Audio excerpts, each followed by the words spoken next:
ছবি তো লটারি না যে লেগে যাবে, না না, এটার জন্য এটা মেডিটেটিভ কাজ। ছবি পেন্টিং করাই মানে মেডিটেশন। অনেক সময় দেখা যায় যে একটা ছবি প্রায় শেষ, পরের দিনের জন্য রেখে দিচ্ছি আমি, যে সাইন করবো তারপর, কিন্তু পরের দিন দেখতে ছবিটা অন্যরকম লাগে। মুসলিম ওয়ার্ল্ডে যত আর্ট নন অ্যাবস্ট্রাক্ট মিনস ক্যালিগ্রাফি, কোনোরকম ইমেজ প্রহিবিটেড।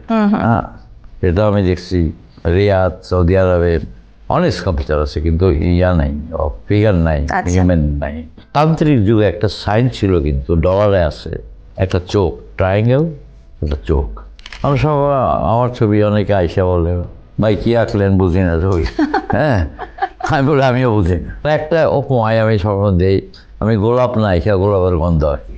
আবিদিন স্যারের অর্ডার ছিল, আমি তাই ইয়াঙ্গার, খবরদার ছাত্রীদের সাথে প্রেম করবাম। তোর মেয়ে বললো 3-4 দিন পরে, চলো কফি খাই। আমরা নামে কফি খাইলাম, কতক্ষণ 2 ঘন্টা কাটাইলাম। সে একটা ইংরেজি জানে না, আমি একটা স্পেনিশ জানে না। তাহলে আপনাদের কমিউনিকেশন, ওই তো বাচ্চাদের মতো যখন মা আসে হাত পা লাগায় না, কমিউনিকেশন এই সাবজেক্টে ঠিকই চলে যায় কমিউনিকেশন। 2 ঘন্টা কেন 4 ঘন্টা কাটানো যায়।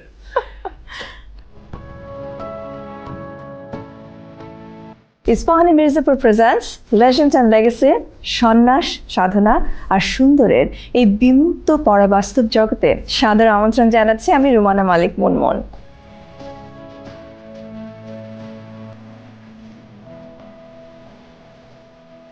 একজন মানুষ, একজন শিল্পী, যার দানবীয় ক্ষমতা, যার পেশিতে আঙুলে মহাজাগতিক শক্তি আর সারা দুনিয়ার সমস্ত রং।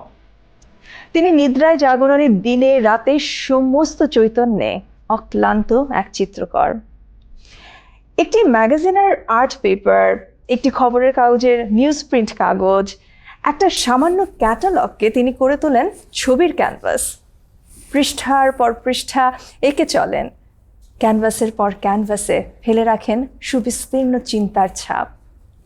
তিনি বলেন, একটি ছবি কখনো শেষ হয় না, অপূর্ণতাই একটি ছবিকে পূর্ণ করে তোলে। ছবি আঁকা, it's a never ending story. আজ Ispahani Mirzapur presents legend and লেগেসির মঞ্চে এসেছেন আন্তর্জাতিক খ্যাতিমান পেইন্টার, নন্দিত শিল্পী শ্রদ্ধেয় মনিরুল ইসলাম। স্বাগতম। কেমন আছেন আপনি? খুবই ভালো আছে। স্যার, এই যে বললাম একটা ছবি শেষ হয় না, এটা আপনার মুখে একটু শুনতে চাই, কেন? না, ছবির কোনোদিনই শেষ হয় না। প্রথম বলবো ছবিটা কি। হ্যাঁ, ছবি আমরা অনেক সময় ছবির একটা ডেফিনেশন পুরা জানি না, অনেক সময় বুঝিও না। আসলে ছবিটা বোঝার জন্য না, অনেকে ছবি বুঝতে চায়। যাই হোক, আমি ছবির ডেফিনেশন এক কথা বললে, যে একটা ছবি আঁকা মিন্স ওই টাইমটা, ওই দিনের ওই সময়টাকে ধরে রাখা, ওই মুড, ওই টাইমটা কীরকম ছিল, ওই অ্যাটমসফিয়ার কীরকম ছিল, চারদিকের যে এনভায়রনমেন্ট কীরকম ছিল, সব মিলে আর কি। তো সেইটাই ছবির রূপান্তর নেয় আস্তে আস্তে আর কি। যেই জন্য অনেক সময় দেখা যায় যে একটা ছবি প্রায় শেষ, পরের দিনের জন্য রেখে দিচ্ছি আমি, যে সাইন করবো তারপর, কিন্তু পরের দিন দেখতে ছবিটা অন্যরকম লাগে। দেখুন, যেটা ছবি হয়তো বেশি ওয়ার্ক হয়ে গেছে, খালি করতে হবে অথবা ভরতে হবে, এইরকম। আসলে এটা হয় কিন্তু মানুষের যে মানসিক পরিবর্তন, সেটা কিন্তু একটা লোকের সাধারণত সকাল থেকে সন্ধ্যা পর্যন্ত তার যে তার চিন্তাধারা, তার হতাশা, তার আনন্দ, তার অবসেশন, অ্যাম্বিশন, তারপর প্ল্যান, অনেক কিছু মিললে আর কি। তো এই সবগুলো তো একসাথে কাজ করে না। হ্যাঁ, ছবির আমরা যখন আঁকি, হ্যাঁ, একটা আমরা আঁকছি না ওখানকার যে ইতিহাস, ইন্ডিভিজুয়াল। যেমন আমরা স্টুডেন্টস লাইফে আমরা বাইরে গিয়ে কপি করতাম, গাছ আঁকতাম, মানুষ আঁকতাম, তারপরে নেচার স্টাডি করা আর কি। সেটা বেসিক, কারণ নেচার যা অফার করে আমরা কিন্তু বাইরে যেতেই পারবো না। যত পৃথিবীর বড় আর্টিস্ট হোক, নেচারের ভিতরে আমাদের এলিমেন্টস, নেচার থেকে নেওয়া যত রং ফর্ম যা আছে যেভাবে দেখে আর কি, ওইটা নেচারের ভিতর আর কি। তো সেই জন্য আমরা বিগিনিং আর্ট কলেজে আমরা এত স্টাডি করছি, বাইরের আউটডোর স্টাডি, ফিগার স্টাডি, সব এগুলা। আর এখন কিন্তু অনেক সময় ওই ছবির সাথে এখনকার ছবিটা আমাদের কোনো মিল নাই। মিল নাই যেহেতু ছবির জগতে তো অনেক চেঞ্জ আসছে, গুহা যুগ থেকে আজ পর্যন্ত ছবির যে এই যে ট্রান্সফরমেশন, যে ছবি এখন কন্টেম্পোরারি ওয়ার্ল্ড, যে রিয়েলিস্টিক ছবি, যে 200 বছর আগে ছবি যে এঁকে গেছে রেমব্রান্ড, গয়া, ভেলাস্কেজ, ইউরোপিয়ান পেন্টিং, তারা তো এঁকে গেছে কিছু বাইবেলিক ছবি। বেশিরভাগ দেখা যায় মিউজিয়ামে বাইবেলিক ছবি। প্রহিবিশন ছিল আর অবশ্য আর কি, যে কতগুলো জিনিস টাচ করতে পারতো না আর কি। সোশ্যালটা ওরা টাচ করে নাই, সোশ্যাল যে গরিবের ছবি বা এটা কিছু কিছু পেন্টার টাচ করছে, যেমন রেমব্রান্ড, ওরা কোর্ট পেন্টার ছিল আর কি। যখন they have been kicked up বিভিন্ন কারণে, ওদের রাজা আর না, তখন তারা সোশ্যাল লাইফ গেছে আর কি। তখন কিছু প্রহিবিশন ছিল, এইসব সাবজেক্ট ধরা যাবে না আর কি। তো লাস্টলি এই যে ছবির যে পরে এটার রিয়েলিস্টিক আসতে হলো ইমপ্রেশনিস্ট, এই যে এদের ভিতর মনে, তারপর তুলাস লুত্রেক, ভ্যান গগ, যারা একটা ছোট সময়ের ভিতর অপূর্ব একটা টাইম, মানে একটা ঐতিহাসিক চিন্তা করলে যে ক্রিয়েটিভ জিনিসটা এত ক্রিমি, মানে আসল ওই টাইমটাই এরা করে গেছে আর কি। এরপর চেঞ্জ হলো, ফবিজম আসলো, সোরালিজম আসলো, এগুলো নাম বিভিন্ন নাম ছবি আর কি। যে টাইমের সাথে সাথে যে ছবিও চেঞ্জ হচ্ছে আর কি।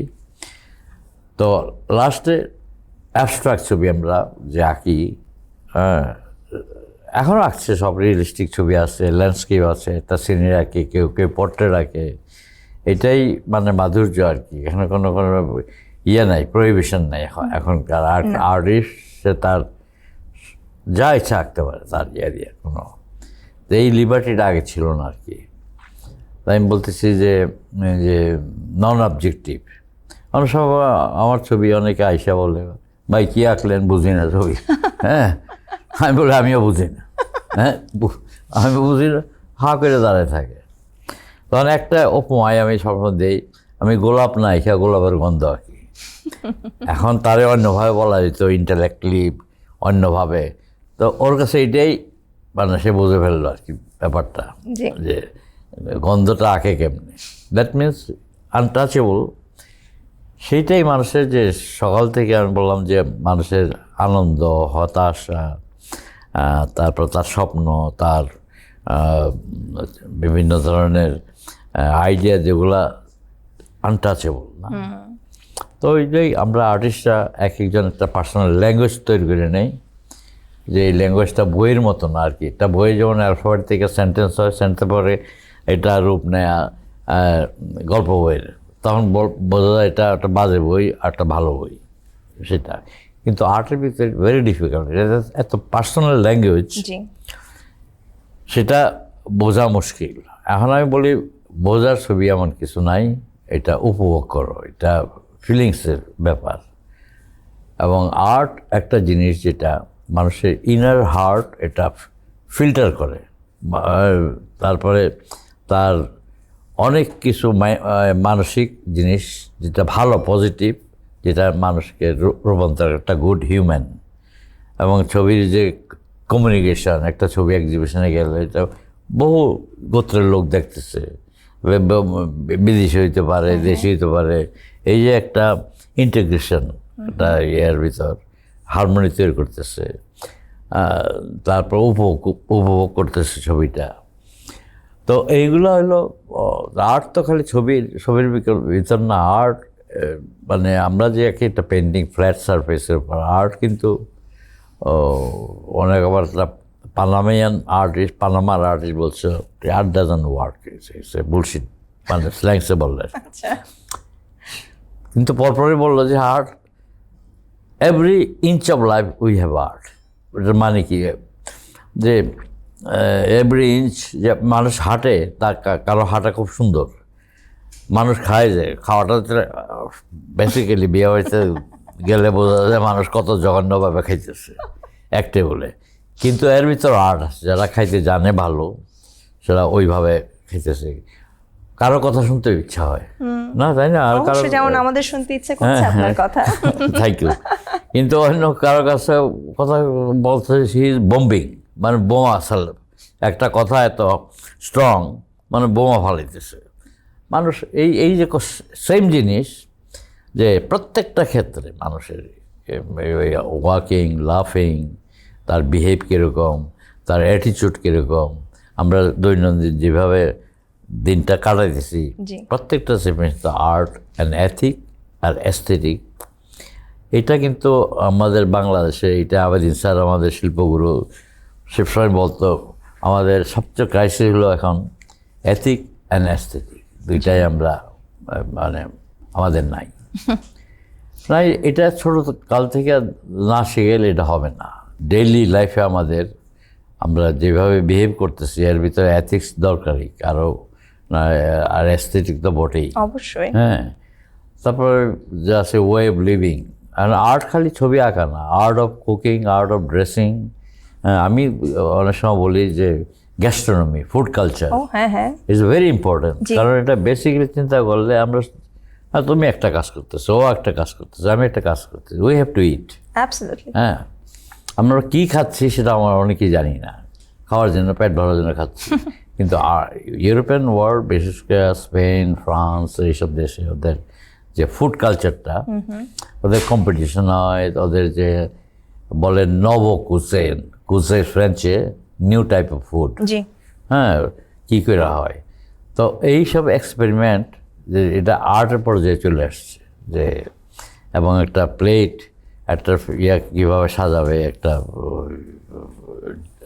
ইনভাইট করলে তার ডিনার বা সিম্পল ওয়েতে, বা এক একজন এক একটা ভাবে করে আর কি। তো আমি বলছি আর্টটা খালি সীমাবদ্ধ না যে ছবি আঁকার ভিতর, হ্যাঁ, আর্টটা কিন্তু আমাদের প্রতিদিন, প্রতি মুহূর্তে আমরা অ্যাক্ট করে চলতেছি আর্টটা। স্যার, কথা শুনতে শুনতে যদি একটু ইস্পাহানি মির্জাপুরের সুস্বাদু মন গড়া একটা চায় চুমুক দেওয়া যায়, খারাপ হয় না? আই লাইক দিস, এটা আমি নিয়ে যাই স্পেনে। আমার এক স্প্যানিশ কনসুল জেনারেল ছিল আলভারো, সে বলে দিত আমার যে মির্জাপুরি করে বলে দিত, মির্জাপুরি ইয়েলো প্যাকেট, ওইটা নিয়ে আসবেন। আমি নিয়ে যেতাম, ভেরি হ্যাপি, মানে খুবই খুশি। তো বাহ, জেনে খুব ভালো লাগলো যে দেশের বাইরেও আমাদের দেশীয় পণ্য যাচ্ছে। খুব জানতে ইচ্ছে করছে, আপনি সারা দিন সারা রাত এই ছবি আঁকা নিয়ে আছেন, পেইন্টিং করছেন, আমরা রাতে একটু ঘুমাই, আপনার দিন এবং রাত কখন হয়, কিভাবে হয়, একটু জানতে চাই। সেটা আমি তো লাস্ট 69 থেকে এখন পর্যন্ত আমি স্পেনেই। তা আমি যেখানে থাকি মাদ্রিদে, 0 পয়েন্টে, স্প্যানিশদের লাইফ কিন্তু একটু ডিফারেন্ট আমাদের চেয়ে। অন্যদিন ইউরোপিয়ান কান্ট্রির মতো না আর কি। ইউরোপিয়ানরা তো অনেক সময় স্ক্যান্ডিনেভিয়ান কান্ট্রি যেগুলো আছে, নরওয়ে, ফিনল্যান্ড, ডেনমার্ক, এত সন্ধ্যা 6টায় ডিনার করে ওরা ঘুমায় যাবে। বাট স্পেন ইজ অলওয়েজ বলে যে ডিফারেন্ট। স্পেনে রাত 10টার আগে রেস্টুরেন্ট খুলে না, সবসময় লেটে, তারপর 12টার পর খাওয়ার পর আবার রাস্তায় বেরোবে। রাস্তায় এখন বিশেষ করে স্পেন, এখন মাদ্রিদের কথা বলছি, ইটস ভেরি ওয়ার্ম। এখন টেম্পারেচার হবে এই জুন মাসে, জুলাই মাসে মোর দেন 40-42, হ্যাঁ, এরকম আর কি। এবং স্পেনটা ওরা নিজেরাও একটা ওই রকম, আমরা ইউরোপে গেলে যেরকম ওরা একটু পলিশড, পিউরিফাইড বিহেভ বলা যায়, স্পেনটা এখনও একটু আছে, র এবং ওয়াইল্ড, আর সেটাই আমার ভালো লাগে। আচ্ছা, কারণ হলো স্পেনের হিস্ট্রি একটা বিরাট হিস্ট্রি। কারণ মুসলমানরা ছিল নিয়ার অ্যাবাউট 800 ইয়ার্স, 800 বছর প্রায় ছিল, এবং তারা যা করে গেছে মুসলমানরা, ইসলামিক ইতিহাসে তাদের যে সায়েন্স, লিটারেচার, তারপরে কুকিং অর এনিথিং, ওইটাই কিন্তু স্পেনেই সবচেয়ে বেশি মানে ডেভেলপ হয়েছে, ওইখানে কিন্তু মুসলিমদের শেষ। আলহামরা একটা প্যালেস আছে, সেটা অনেক সময় তাজমহলের সাথে কম্পিট করে মানুষ যে কোনটা ভালো লাগে বেশি, তাজমহল আলহামরা। তারপর আছে কর্ডোবার মসজিদ, one of the beautiful architecture, G huge 3টা আর্কের ভিতর। তারপর আছে হ্যাঁ, প্রত্যেকটা শহরে টলেডো যে ওদের যে মসজিদ বা স্পেন কিন্তু অনেক একটা সময় গেছে যে জুইশ, মুসলিম আর খ্রিশ্চান এরা কিন্তু 300-400 বছর কোনো ঝগড়া বিবাদ ছিল না, হয়তো অল হারমোনি। এটা টলেডো ছিল একসময় ক্যাপিটাল, তো সেখানেই ওরা খুব এখনও আছে, কিন্তু ওই ওগুলা নষ্ট করে নাই, জি জি বা বরঞ্চ ওরা রেস্টোরেশন জিনিসটা জানে, নট রিবিল্ড। মানে এটা হয়ে গেছে কত বছর, দেখলে মনে হয় যেটা হয়তো কয়েক মাস আগে করে গেছে। অদ্ভুত। না, জি। এটার ভিতর আছে পলিটিক্স আছে, বিকজ অফ স্পেন কিন্তু ওদের লোক সংখ্যা হলো 44 মিলিয়ন, 60 মিলিয়ন মোর দেন টুরিস্ট আসে। জি হ্যাঁ, হোয়াই?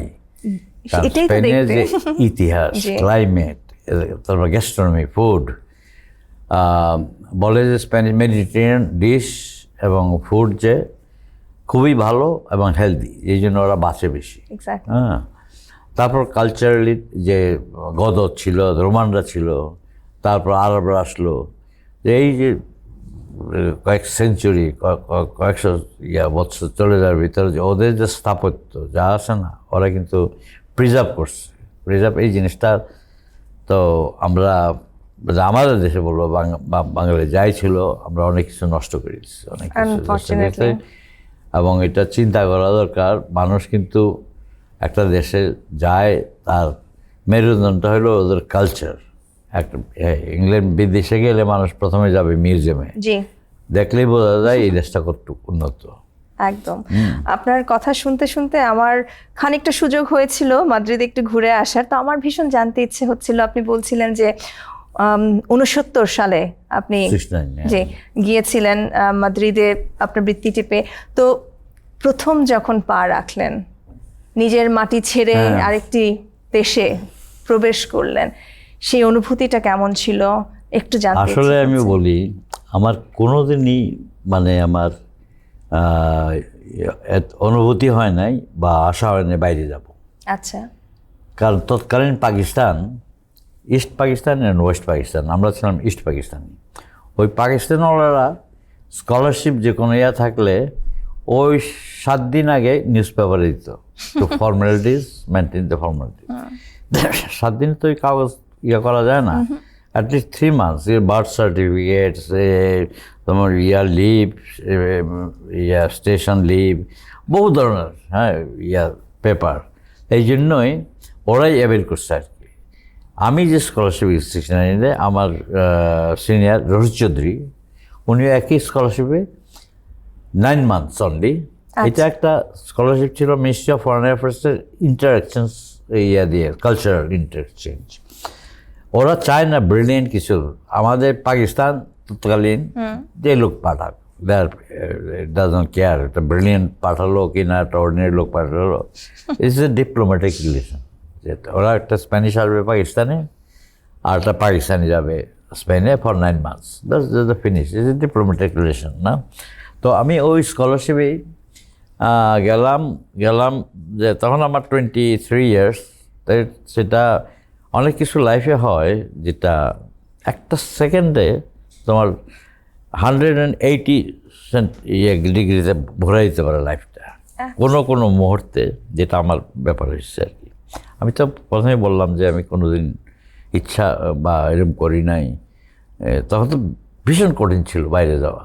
বা কয়েকজন গেছে আমাদের টিচার বা কলিগ, আমিনুল ইসলাম, শহীদুদ্দিন স্যার।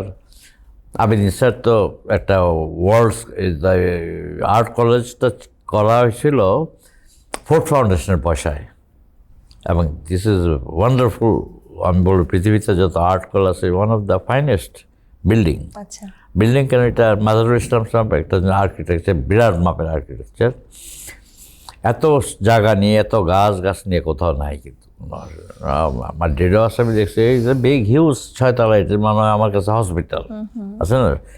তো আমাদের দেশে তৎকালীন মানে আর্ট করা যাবে ফাইনালি হলো। এটা আবিদিন সাহেব, শফিউদ্দিন সাহেব, কামরুল হাসান তারা যারা ইন্ডিয়া থেকে আসলো, তারপরে আস্তে আস্তে এটা হলো। হয়তো উনি না করলেও এটা হয়তো অনেক পরে হয়তো অন্যরকম হতো আর কি।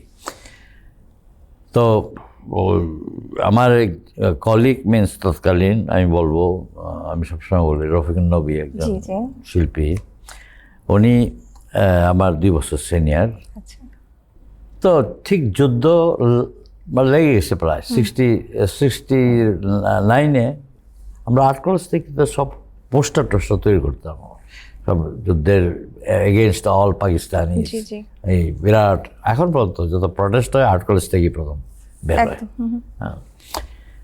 তো হার্ড ওই ক্রসিং মানে নিচে তালা দিয়ে নবী সাহেব বলল, এই মনি যাওয়া নাকি স্পেনে? আপনি জান না কেন? Y you talk? কেদুর মিয়া এই অবস্থা দেশের, সেগুলা আমার জাস্ট এই যে কথা বললো আমি দিলাম, আবার আঙ্গুল দেওয়া ছিল। আরেকজন টিচার 15 বছর জগৎ খালি সে ফর্মই ফিল আপ করতেছে, আচ্ছা। মানে যাওয়ার জন্য বাইরে, বাট ইট ইজ ইম্পসিবল। তো আমি ফার্স্ট আছে young and energetic and obsessive ambition তখন অনেক বেশি। তো আমি কোনো রকমে অ্যাড্রেস নিয়ে যে কোথায় যাবে হাফ কাগজ কোনো রকম ইয়ে করে পাঠাই দিচ্ছি, তাই ফরগট অলরেডি, এটা অসম্ভব যাওয়া। এই যুদ্ধের পরিস্থিতি তখন কিন্তু বাংলা ইস্ট পাকিস্তান ওয়েস্ট পাকিস্তানে কোনো যোগাযোগ ছিল না। আচ্ছা।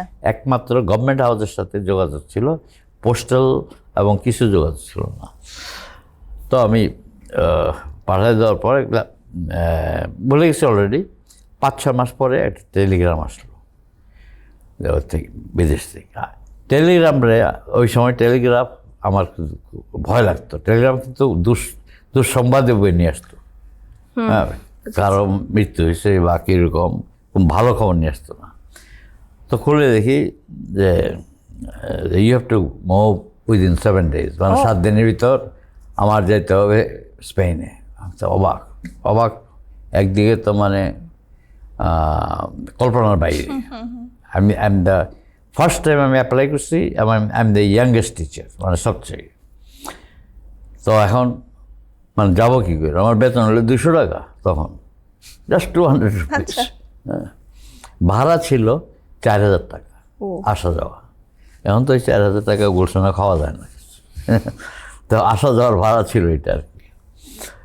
তো আমার এক বন্ধু ছিল ওই নুরুল ইসলাম সিএসপি, মোলায়েম খান ছিল গভর্নর, তার পিএস ছিল আর কি। উনি হেল্প মি লট, যে আপনি জোগাড় করেন টাকা, না হলে আমি ড্রাফট করে দিত পাকিস্তানে একমাত্র গভর্নমেন্ট হাউস থেকে যেত আর কি।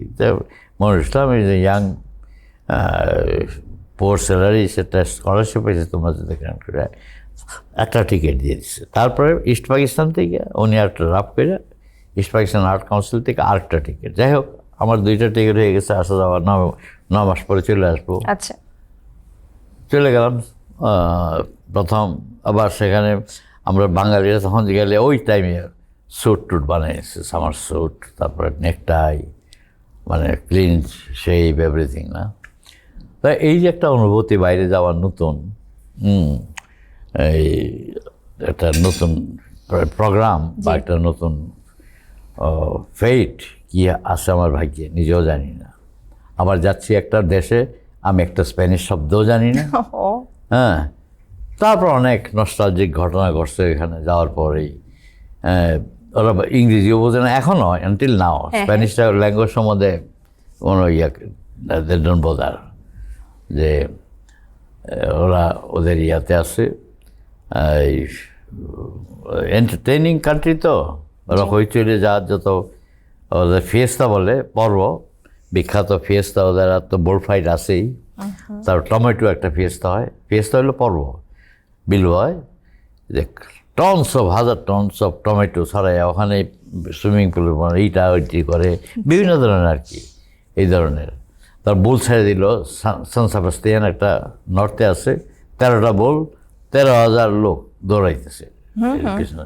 এটা একটা মাচিজম একটা জিনিস আছে, ম্যান্ডি, ইয়াংরা মনে করে আমি মোর পুরুষ, একটু শো আপ না, আচ্ছা আচ্ছা জি। এর ভিতরে মারাও যায় কিন্তু এই যে বোল ইয়াটা। তো এইসব এই ইয়াগুলা যে এটা এটা কিন্তু অনেকটা প্রমোট করছে এই যে বিখ্যাত রাইটার হ্যামিংওয়ে, স্পেনে থাকতো, কতগুলা জিনিস সে খুব ইয়া করতো আর কি। পিকাসো আসতো ওই বুল ফাইট দেখতে, দুজনে, হ্যামিংওয়ে আরও কয়েকজন বন্ধু বান্ধব নিয়ে সামারে কষ্টে এইসব ইয়ে হতো আর কি।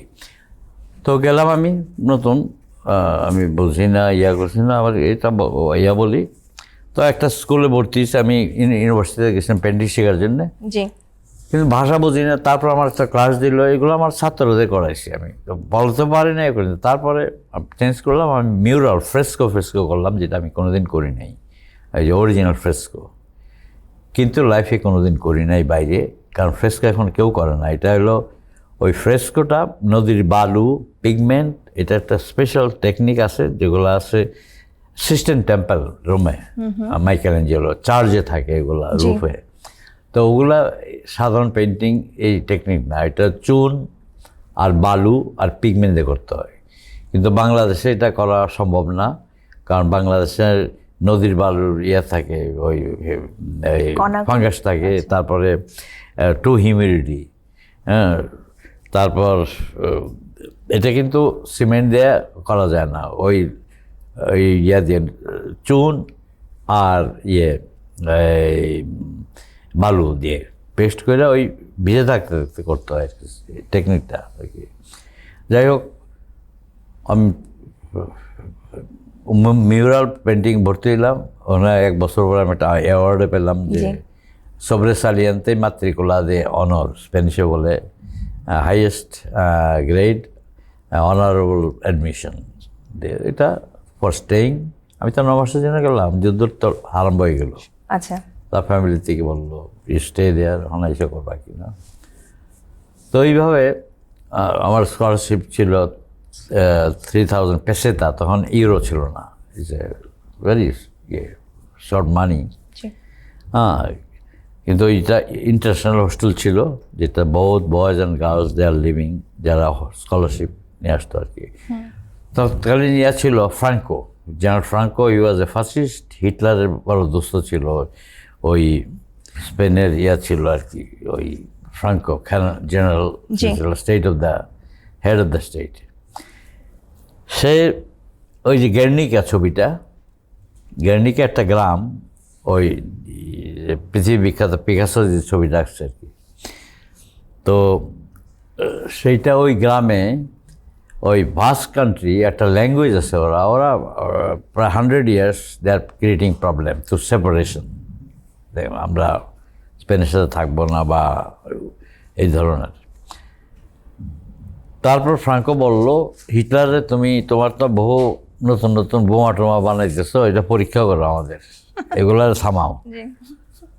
তো জার্মান সোলজাররা ওই গ্রামে এত বোমবার্ড করলো, মানে কিচ্ছু ছিল না, একটা গাছ ছাড়া ওই গ্রামে কিছু না। ওইটার ভিত্তিতেই পিকাসোর যে বিখ্যাত ছবি গার্নিকা, সেইটাই করা হয়েছে আর কি। একটা এই পিকাসো এই ছবিটা করলো ইন্টারন্যাশনাল একটা ওয়ার্ল্ড ফেয়ারের জন্য আর কি। পিকাসো প্রথম বলছিল এই ছবিটা কিন্তু আমার এত ইম্পর্টেন্স দেয় নাই, যেই জন্য Picasso is a controversial person. বলবো সে একটা চিপ ক্যানভাসে করা, যে বলছে যে এটা তো আমার বিরাট পোস্টার, কিন্তু সেও জানে না যে এই পোস্টারে এখন ওয়ার্ল্ডের তার সবচেয়ে মানুষ ভিজিট করছে এই ছবিটা। মিউজিয়ামে, রিনা সোফিয়া ওই মিউজিয়ামে আসছে। এখন পিকাসোর কথা বললে, পিকাসো তার পার্সোনালিটি এত স্ট্রং ছিল, যেদিন সে প্রটেস্ট করলো, বিইং এ স্প্যানিশ, যেদিন এই ফ্যাসিস্ট গভর্নমেন্ট থাকবে ফ্রাঙ্কো, সে স্পেনে পাড়া দিবে না, সে দেওয়াই নেই পাড়া। বরঞ্চ কতগুলো এচিং সিরিজ করছে, la mentira y sueno de Franco, that mean lies and dream of Franco, এই সিরিজের কতগুলা ছবি করছে পিকাসো। তারপর পিকাসো তো ছিল কন্ট্রোভার্সি বলে he was the biggest communist, same time he is the biggest capitalist. তারপর সে ছিল একদিকে মাইজার, আরেকদিকে ছিল খুব উদার। তারপর তার তো ইতিহাস, Picasso with 8 girlfriend and Henry VIII of England, তারও 8 ওয়াইফ। না, একটা সুন্দর আর্টিকেল পড়তে আমি বললাম। তো বললাম যে পিকাসোর লাইফ বৈচিত্র্যময় এবং লিভিং লাইফে কোনো পেইন্টার এত অনার পায় নাই, টাকাও পায় নাই। বাট এই যে মাস্টার এসে বলবো, এত কাজ করছে সে, সব মিডিয়া কোনোটা বাদ দেয় নাই। স্কাল্পচার, ড্রয়িং, সিনারিও, থিয়েটার, তারপরে পেন্টিং, ড্রয়িং, এচিং, মানে যত মিডিয়া আছে আনটিল হিজ ডেথ, মানে একদিন আগে পর্যন্ত সে ছবি আঁকছে আর কি। মানে ব্রুটাল স্প্যানিশ যে মাচো বলে, ম্যানলি একটা পিকাসোর ছিল, সেটা পিকাসোর ভিতরে ছিল। তারপর স্পেনে খালি পিকাসো না, বড় বড় পেইন্টার যে খুয়ান মিরো, সালভাদর ডালি যে সুরারিস্ট ছবি আঁকে, তারপর অ্যান্টনিও তাপিস, যেগুলো কন্টেম্পোরারি আর কি। তো এইসব দেশগুলা স্প্যানিশদের একটা বিশেষ ক্যারেক্টার আছে। প্রত্যেক বাড়িতে এই এদের থাকে ইমপ্যাশেন্ট, তারপর ডিক্টেটোরিয়াল, ইমপ্যাশেন্ট, আর ওই আরটা আমি বলে গেছি, 3টা ক্যারেক্টারে। মানে যখন একজন বেরোয় জিনিয়াস, রিয়েলি আমাদের মতো না যে গুরু থাকলেও আমরা গুরু দেবী, হ্যাঁ, কিন্তু না, ওরা গুরু সম্মান দিবে, তাকে কটুক সে রিসিভ করতেছে, পেসিভ করতেছে, ওই অনুপাতে গুরু থাকবে আর কি। আমি বলবো যে আস্তে আস্তে আমি থেকে গেলাম আর কি, ওই 1 বছর 2 বছর, তারপরে প্রচুর কাজ করতেছে। কিন্তু আমি বলি যে আমি ছিলাম 10 বছর বাঙালি একা, হোল স্পেন একটা বাঙালি ছিল না, নট এ সিঙ্গল। একজন ছিল কলকাতার প্রসন্ন রয়, সে যোগার, সে হিপ্পি ছিল, হিপ্পি ওই টাইমে জার্মানি থেকে তার বউ সহ স্পেনে আইসা যোগ class. That time he became a very good friend, yoga হয়ে গেল। এই একটা বাঙালি ছিল আর কি। আস্তে আস্তে বাঙালিরা এখন মোর দেন 1 লাখ, মাদ্রিদে হবে প্রায় 6.5 আছে এখন, আবার অ্যারাউন্ড 60,000 বার্সেলোনা, এইসব জায়গায়, পর্তুগাল, অন্য দেশ আছে অ্যাক্টিভ। বাঙালিরা যারা যায় না, ওরা রিয়েলি ওরা কিছুই নিয়ে যায় নাই, দেখা গেলো 1 বছর 2 বছর পরে তার একটা হোটেল রেস্টুরেন্ট হয়ে গেছে। আচ্ছা, আমি চিন্তা করছি যে হাউ ইট ইজ পসিবল, যে কিছুই নিয়ে আসে নাই, সে একটা জায়গায় 2টা 3টা রেস্টুরেন্ট। পরে দেখলাম যে ওদের যে যে কষ্ট করে, ওরা আসার পর একটা বাড়িতে, একটা অ্যাপার্টমেন্টে 14 জন 15 জন থাকে, একটা টয়লেট, এটা আমরা পারবো না স্যার, অন্য কেউ পারবেন না, এই যে কষ্ট করে। কিন্তু টার্গেট ওদের তান্ত্রিক যুগে একটা সাইন ছিল, কিন্তু ডলারে আছে একটা চোখ, ট্রায়াঙ্গেল, একটা চোখ, এই আমেরিকান ডলারে আছে, কিন্তু এটা তান্ত্রিক সাইন। তান্ত্রিক যুগে ওইটা রাখতো। তুমি কথা বলতেছি বা যার সাথে, আমাদের মাথায় কিন্তু অনেক ভাইব্রেশন, জাস্ট 100 ভাইব্রেশন। সেইটাই তান্ত্রিক, ওই সিম্বল নিয়ে ওরা একটা পয়েন্টে কীভাবে আসতে পারে, তার থট। হিউম্যান মাইন্ড কিন্তু ভেরি স্ট্রং, যখন এই পয়েন্টে চলে যায় সে জিনিস লড়াতে পারে, করতে পারে। এটা ম্যাজিক না, কিন্তু পাওয়ারফুল ভেরি। তো ওদের ক্ষেত্রে ওইটা আসছে to make money, nothing else. এই যে কষ্টটা করতেছে, যেটা এই দেশে পায় নাই, সুযোগটা পায় নাই। দেখা যায় যে স্প্যানিশরা কিন্তু ফ্রাইডে, স্যাটারডেতে, বৃহস্পতিবার, শুক্রবার কাজ করবেই না, একদম কাজ করবে না। এই সোমবার থেকে যাবে অফিসে, ওরা একটু লেজি, কাজ করে না। আমার ভালোই লাগে, এতে কাজ করে লাভ কি, ভালোই আছে, দে লাইফ এনজয়। হ্যাঁ, অফিস থেকে যাবে সকালে, 15 রকম কফি খেয়ে আবার বারে ঢুকবে। বারটা কিন্তু স্পেনে এত বার, আমার বাসা নিচে আছে 30-40টা বার। বারগুলো খালি মদ খাওয়ার জন্য না, এটা এটা একটা ফ্যামিলি মিটিং। ধরো আমার কেউ আসলো, বাইরের বন্ধু বান্ধবী আসলো, আমরা এই বারে ওয়েট করো। আচ্ছা, তা সে Meeting point একটা, হ্যাঁ। খারাপ। আর জন্য ফ্যামিলিরা গেলে ওরা বারে নামবেই 3 বার, বাচ্চা কোলে নিয়ে যায় রাত 12টায়। ও বার এটা ইংল্যান্ডে যে ড্রিম, ওদের তো আন্ডার এজ ঢুকতেই পারে না, সেখানে একটা বাচ্চা নিয়ে যাবে বারে, মানে অসম্ভব। বাট স্পেনে কিন্তু এটা ভেরি ন্যাচারাল, যেটা মোর কালচারাল। এবং বাচ্চারা আমি দেখছি কোলে নিয়ে ওয়াইন, মিষ্টি ওয়াইন আছে একটা, খাওয়াইতেছে, বাচ্চা তো আরও চায় না, স্টপ স্টপ। তো তো এইগুলা আমার খুব ভালো লাগে, কারণ ওদের যে ইয়াটা অতিথিপরায়ণ, ওরা একবার নিয়ে গেলে হিউল পে, আমাদের পে করতে, মানে এইগুলো তাদের ভিতরে আছে। হৃদয়টা অনেক বড় আর কি ওদের। আর আমারও যেসব বন্ধু বান্ধবী আছে ওখানে, ডিফারেন্ট। আমাদের যে এখানে আইসা যে ধরনের কনভারসেশন বা অ্যাটিটিউড বা ফিলিং, ইট ইজ ডিফারেন্ট ওখানে। অনেক কালচারাল ডিফারেন্সেসের কথা উঠে এসেছে আপনার বক্তব্যে। তো এই কালচারাল ডিফারেন্সেসের মধ্য দিয়ে আপনি একটা যাত্রা করেছেন, ভাষাটা আয়ত্ত করতে হয়েছে। তো ওই জার্নিটা আপনার কেমন না, ছিল? ভাষা জার্নিটা আমার যাওয়ার পর আমি কী করবো, লাস্টে ওই ফ্রেস্কো করলাম, আবার বিকালে এচিংটা শিখতে হবে। এচিংটা মিরাকেলি যে বললাম যে ঘটে, আমার রুমমেট ছিল ওই ইন্টারন্যাশনাল হোস্টেলে, ফিলিপিন, ওর নাম ছিল পান্ডি, ভিরকিলিও আবিয়েদো, ইজ আলাইভ। সে ফিলিপিনের মিউজিয়ামে ওয়ান ডাইরেক্টর, সে আছে এখনও। সে এচিং প্রথম দেখলাম এখানে। আমি দেখছি আমার সবুদ্দিন স্যার, উনি তো অথরিটি বাংলাদেশের etching, very good print maker. Sabuddin sir, তার ম্যাথডিক কাজ এবং ভেরি পাওয়ারফুল কাজ, যেগুলো জালের আছে, woodcut, wooden engraving.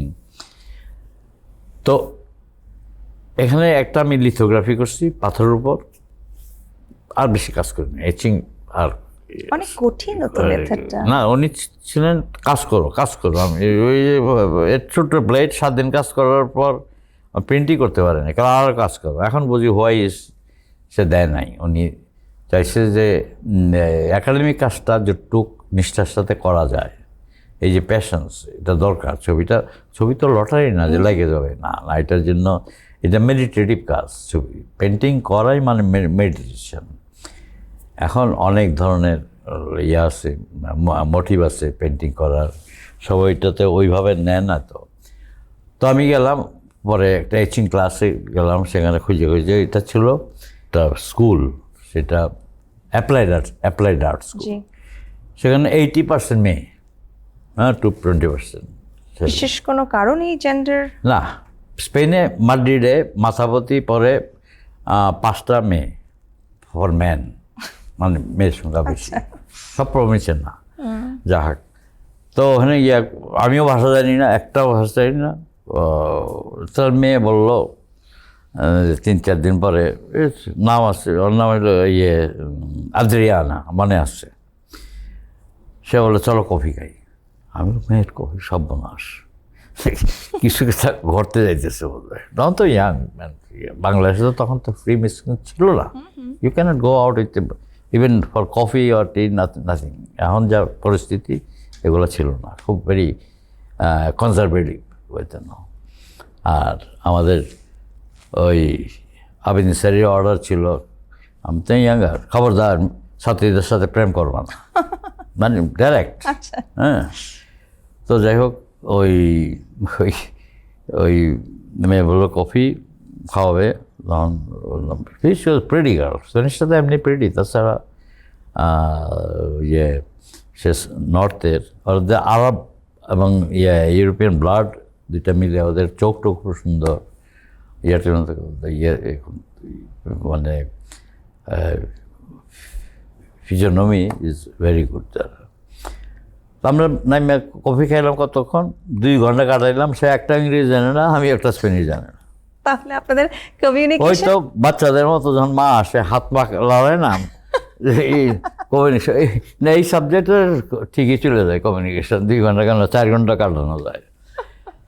40 years later ওই মেয়ের আমি পাইছি একদিন তাই? ওই ইয়াতে মেট্রোতে, আচ্ছা।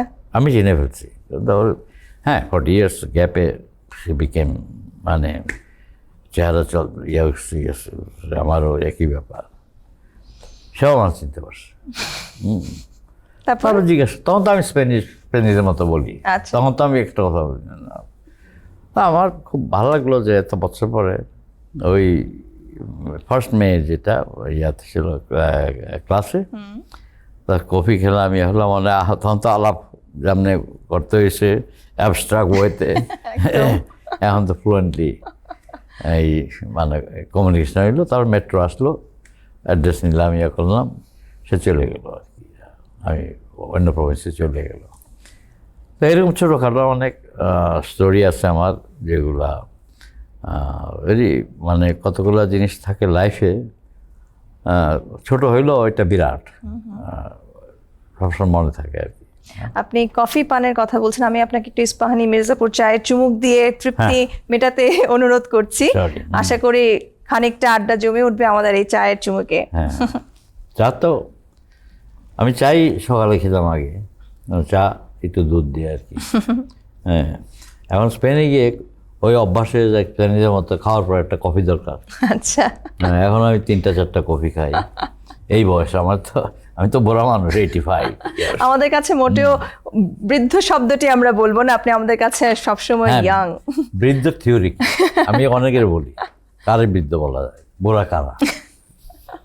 আমি বলি এক কথায়, যেই দিন একটা লোক হিউমার সেন্স চলে গেছে তার, ওই দিনে হি ইজ ওল্ড। 20 বছরের বুড়া দেখছি আমি, কথা বলে না, কোনো হিউমার সেন্স নাই, ঠাট্টা নাই, হ্যাঁ, কথা বলে চাবায় চাবায়, হ্যাঁ, তো সে তো বুড়াই জন্ম নিচ্ছে। এখন ওদের এটা নাই। আমাদের স্পেনিশে কিন্তু 2টা জিনিস আছে, আপনি আছে, ওটা কি তুমি বলেন? আপনিটা কিভাবে বলেন? উস্তে উস্তে। উস্তে কে তাল, আপনি কেমন আছেন, উস্তে está bien, আপনি ভালো আছেন। তখনই বুড়ারা বলে, না আমি কি এত বুড়া নাকি, কল মি তুমি, আচ্ছা। তু, হ্যাঁ, স্প্যানিশে স্প্যানিশ তু হইলো তুমি, আচ্ছা। তুই নাই, তুমি আর কি। তো এই বুড়াই বলে, আমি এত বড় না, আমার তুমি করে দেবো, আমার নাম ধরে ডাকলে খুশি হয় ওরা, যে পরের ইয়ে বলে, they want more close to be close না। তো লাইফটা একটা স্ট্রাগল, ওখানে আমার স্ট্রাগল করতেছে, বহু স্ট্রাগল করতেছে। স্কলারশিপ চলে গেছে, পরে আমি চলে গেছি একটা স্প্যানিশ, ছোট ল্যান্ড ছিল অনেক, ইগারা মানে হিগ ফিগ গাছ ছিল, আঙ্গুর গাছ ছিল, ল্যান্ড ছিল, কিন্তু ছোট্ট একটা টালির বাড়ি স্প্যানিশ, সেখানে পানিও ছিল না, টয়লেটও ছিল না। ও সো আমার স্কলারশিপও নাই, সুতরাং have to start the zero, দেশও আসে নাই। Then I started my life. That means মানে অনেক সময় যে স্কলারশিপটা একটা জিনিস, অনেক ফিরে আসে স্কলারশিপ শেষ হইলে, তাই না? জি জি। কিন্তু এই যে ইয়াটা, গ্যাপটা আমার গেছে ওই টাইমে, ফাইন্যান্সিয়াল স্কলারশিপ নাই কি নাই, সেটাই আমাকে লাইফ দিছে আর কি, নতুন, যাতে কী বলে এটা বাংলায়, দুঃখের দান না কি, হ্যাঁ আছে না এটা ইয়ে। তো আস্তে আস্তে আমি গেলাম, 10 বছর পরে আমি আসছি দেশে, 10 years আফটার। আসার পর আমি ফার্স্ট বাংলাদেশের ইতিহাসে একটা গ্রাফিক ওয়ার্কশপ করলাম শিল্প একাডেমিতে, এটাই প্রথম আচ্ছা। বাংলাদেশে। সেখানে 40 জন ছাত্র ছিল, এবং আমার গুরুজনরাও আমার ছাত্র ছিল, যেমন কামরুল হাসান, কিবরিয়া স্যার, আমিনুল ইসলাম, মর্তুজা বশির, বেশ কিছু আমাদের সিনিয়র। কারণ এই টেকনিকটা এক্সপ্লোর হয় না বাইরে, এটা ছিল। তারপর আমি যে নতুন টেকনিক শিখে আসছি ইউরোপে, এই জন্য আরও আসছে, অনেক ছাত্রছাত্রী আসছে আর কি, এটা ইন্টারেস্টিং। সেকেন্ড টাইমে আরেকটা ওয়ার্কশপ নিলাম আমি ইয়াতে আর কি, ওই শিল্প একাডেমিতে। তো ওয়ার্কশপ আমি স্পেনেও নেই, সামারটা ইয়া করার জন্য, একটা গয়া যেখানে জন্ম নিচ্ছে পৃথিবীর স্পেনের বিখ্যাত পেন্টার, তার গ্রামে একটা চার্চ আছে, সুন্দর বিউটিফুল গ্রাম, স্প্যানিশ গ্রাম তো খুবই সুন্দর, মানে সেটা লুনার ল্যান্ডস্কেপ, মনে হয় লুনার মিনস মুন ল্যান্ডস্কেপ, সেখানে কোনো গাছ গাছরা নাই, কিচ্ছু না, ড্রাই, সেটা অ্যানাদার বিউটি। তো সেই চার্চে আসতো ইটালিয়ান, বিভিন্ন নেইবার, পর্তুগিজ, স্প্যানিশ প্রফেসর, ওরা আমি ওদের শিখাইতাম আর কি আমার টেকনিক অফ প্রিন্ট। তো সেইটা এক্সপোজ হয়ে গেছে এত বেশি যে অনেক ওয়ার্কশপ নেওয়াতে, আর্ট এক্সিবিশনে যে আমার টেকনিক ইউজ করতেছে, যে এচিংটা খুব কাঠখোট্টা মিডিয়া, এটার কোনো সলিড রং থাকে, কোনো সফটনেস নাই, কিন্তু আমি একটা টেকনিক কাজ করার পর ওয়াটার কালারের যে সফটনেস আসে মিডিয়াতে, এটা প্লেটে আমি মানে আনতে পারছি আর কি। এই যে এই টেকনিকটা অনেকেই করছে আর কি, স্প্যানিশ যত বলছে। তখন কেউ কেউ বলে স্কুল অফ মনির, স্কুল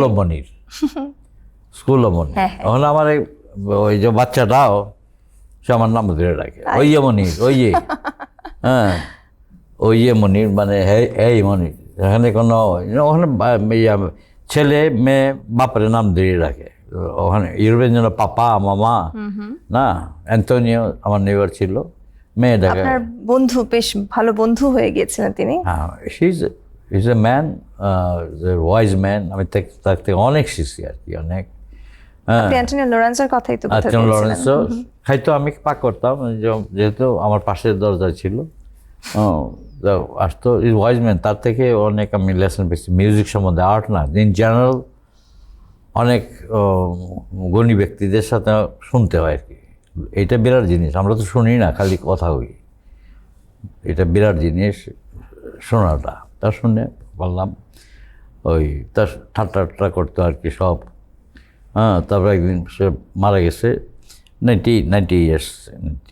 তার ছেলে, আমার হাসি লাগলো, মেয়েটা ছিল ওই কারমেন, আর আমি একদিকে ওর সিঁড়ি দিয়ে নামাইতেছি। আমার বাসা কিন্তু 125 ইয়ার্স ওল্ড। ও বাপরে! ওই আমার বাসাতে কোনো সিমেন্টও নাই, লোহাও নেই। দিস ইজ গ্রানাইট স্টোনের হ্যাঁ হ্যাঁ ফার্স্ট ফ্লোর, আর কাঠ, আর জমিদের বাড়ি, very expensive. My flat value is 6 million euro, that mean 65 crore হবে। যাই হোক, proud, at the same time I am not proud. আমরা কিন্তু কেউ কোনো মালিক না, কিন্তু আমি আই কনসিডার আমার 3টা ইয়ে আছে এস্টাবলিশমেন্ট। আমরা হলো ভাড়াটিয়া। Even you have a house, you are not the owner. হ্যাঁ, আমরা ভাড়াটিয়া সব। যাই হোক, সিঁড়িতে নামাইতেছি, বিরাট দরজা খুললো, সে অল্প অল্প দেখে, মেয়ে একদিকে, আমি একদিকে। তো 2টা বিউটিফুল ইয়াং মেয়ে ক্রস করতেছিল আর কি। অ্যান্টনি চাইয়া দেখতেছিল, তার মেয়ে বলে, অ্যান্টোনিও মিরা লা স্কালেরা, তুমি অ্যান্টোনিও তুমি সিঁড়ি দেখো, মেয়ে দেখো না। এই যে স্মল স্কেচগুলা। তারপর পার্ক আছে আমার সামনে, পার্কে যেতাম আর কি। তো বলি হোল লাইফ যে এটা আমার স্ট্রাগল, কিন্তু আমি ওই কোনো সময় আমি প্রপার্টি পোর ফিল করিনি লাইফে। হ্যাঁ, এই কাজের ভিতর আস্তে আস্তে আমার কীভাবে এক্সপ্লোর হইলো জিনিসগুলা। অ্যাওয়ার্ড পাইলাম ফার্স্ট নরওয়েতে, তারপর জিওস্লাভিয়াতে। তখন যে ইয়াতে কাজ করতাম, ওরাই আমার এডিশন আরম্ভ করলো আমার কাজের। তারপর আস্তে আস্তে গ্যালারি, আর্ট ফেয়ার, এই যে স্লো প্রসেস। হ্যাঁ, এরপর আর্ট জিনিসটাই এরকম, ওয়ান্স ইউ আর ফেমাস মোরলেস, তার ছবি সার্কুলেট হয়, তখন তার ফাইন্যান্সিয়াল প্রবলেম থাকে না। তা বাংলাদেশেও তো এখন যারা বাংলাদেশের মতো পোর কান্ট্রি, আমি আমার কলিগ আছে যারা, আমরা চিন্তা করি না। আমরা ছবি বিক্রি করতাম ওই 65-62-তে 25 টাকা 30 টাকা করে ছবি ওই টাইমে। এখন ছবি বিক্রি হচ্ছে 40 লাখ ওয়ান পেন্টিং। হ্যাঁ, 20 লাখ তো একটা বড় পেন্টিং, এটা কমন। আর যারা অ্যাক্টিভ আর্টিস্ট আছে বাংলাদেশি, যারা মানে ছবি আঁকে, মানে ক্রিয়েটিভিটি, ইয়াং জেনারেশন, যারা অ্যাবাউট 40-50 ইয়ার্স, তাতে একটা দুইটা করে ফ্ল্যাট আছে, গাড়ি আছে, ড্রাইভার আছে। তো এগুলো চিন্তার বাইরে। সত্যি তো আর্টিস্টের পোর্ট্রেট কী ছিল? আমার প্যারেন্টস তো দেয়নি বাবা, তুই ছবি এঁকে করবিটা কি? রিক্সা পিসা ছবি করা আর নাকি? এটা তখন তো ছিল না এইসব। একটা কিশোরগঞ্জ শহরে আমি বড় হয়েছি। জি আর্ট মানেই দাঁড়ায় থাকতাম, সিনেমা দুটা ছিল, রংমহল, মণিমঙ্গল। ওই সিনেমার ব্যানার হইতো বড় বড়, দে আর ওয়ান্ডারফুল। এখন আমি ভাবি দোজ শুড বি প্রোডাক্ট মিউজিয়ামে রাখা ছিল, ও উচিত ছিল কতগুলা এই ধরনের আর্ট। তারা কিন্তু আর্টিস্ট, ওরা গ্রাফিজম করে করতো সিনেমায়। ওই পোর্ট্রেটগুলো লাল দিয়ে দিত, বেগুনি দিয়ে দিত, হিউজ। কিন্তু portrait real very pop art ওই ধরনের। ওই টাইমে আমরা একটা পোর্ট্রেটের একটা আর্টিস্টের পোর্ট্রেট ছিল, লম্বা পায়জামা থাকবে, ময়লা পায়জামা, নখ থাকবে, নখ কাটবে না, লম্বা চুল থাকবে, তারপরে ঘাড়ে একটা ব্যাগ থাকবে, এই যে আর্টিস্টের ব্যাগ থাকে না, আর শাহবাগে গিয়ে লুচি খাবে, একটা দোকান ছিল, আড্ডা দিবে, এই একটা পোর্ট্রেট ছিল। আর তখন ছিল একটা সিনেমা উত্তম কুমার আর সুচিত্রা শিল্পী। আচ্ছা, তো এর ভিতর আবার এই যে ডিসক্রিপশন দিলাম, এর ভিতরে তো গাঞ্জা তো আসি, গাঞ্জা খাবে, এটা হলো পোর্ট্রেট। তারপরে শিল্পী সিনেমা দেখে এটা তো পরে অনেকে দেখলো যে আর্টিস্টের কি ফিউচার, সে তো বৃথা প্রেম করে মরিয়ে যায়, যক্ষ হয়, এরকম একটা কনসেপ্ট আর কি। কিন্তু দিস নট রিয়েল। আর্টিস্ট আমরা অন্য মানুষের মতে আমরা চলাফেরা করতেছি, এবং তার একটা সোশ্যাল লেডার পাইছে, এখন একটা সিঁড়ি। এখন আমরা একটা গুলশানে পার্টি এলে আর্টিস্ট ডাকে। কালচার ইজ এ থিং, যাদের অনেক টাকা পয়সা এসে ওরা এখন চায়। সামটাইমস এই যে আমার কথা বলছি, এই বয়সে আমরা তিনজন আছি, হাসিম খান আছে, রবীন্দ্র, আমি আছি অ্যাক্টিভ আর্টিস্ট, ঠিক আছে। আমরা হইলো এই যে নিয়ে যাই এখানে ওখানে এক্সিবিশন।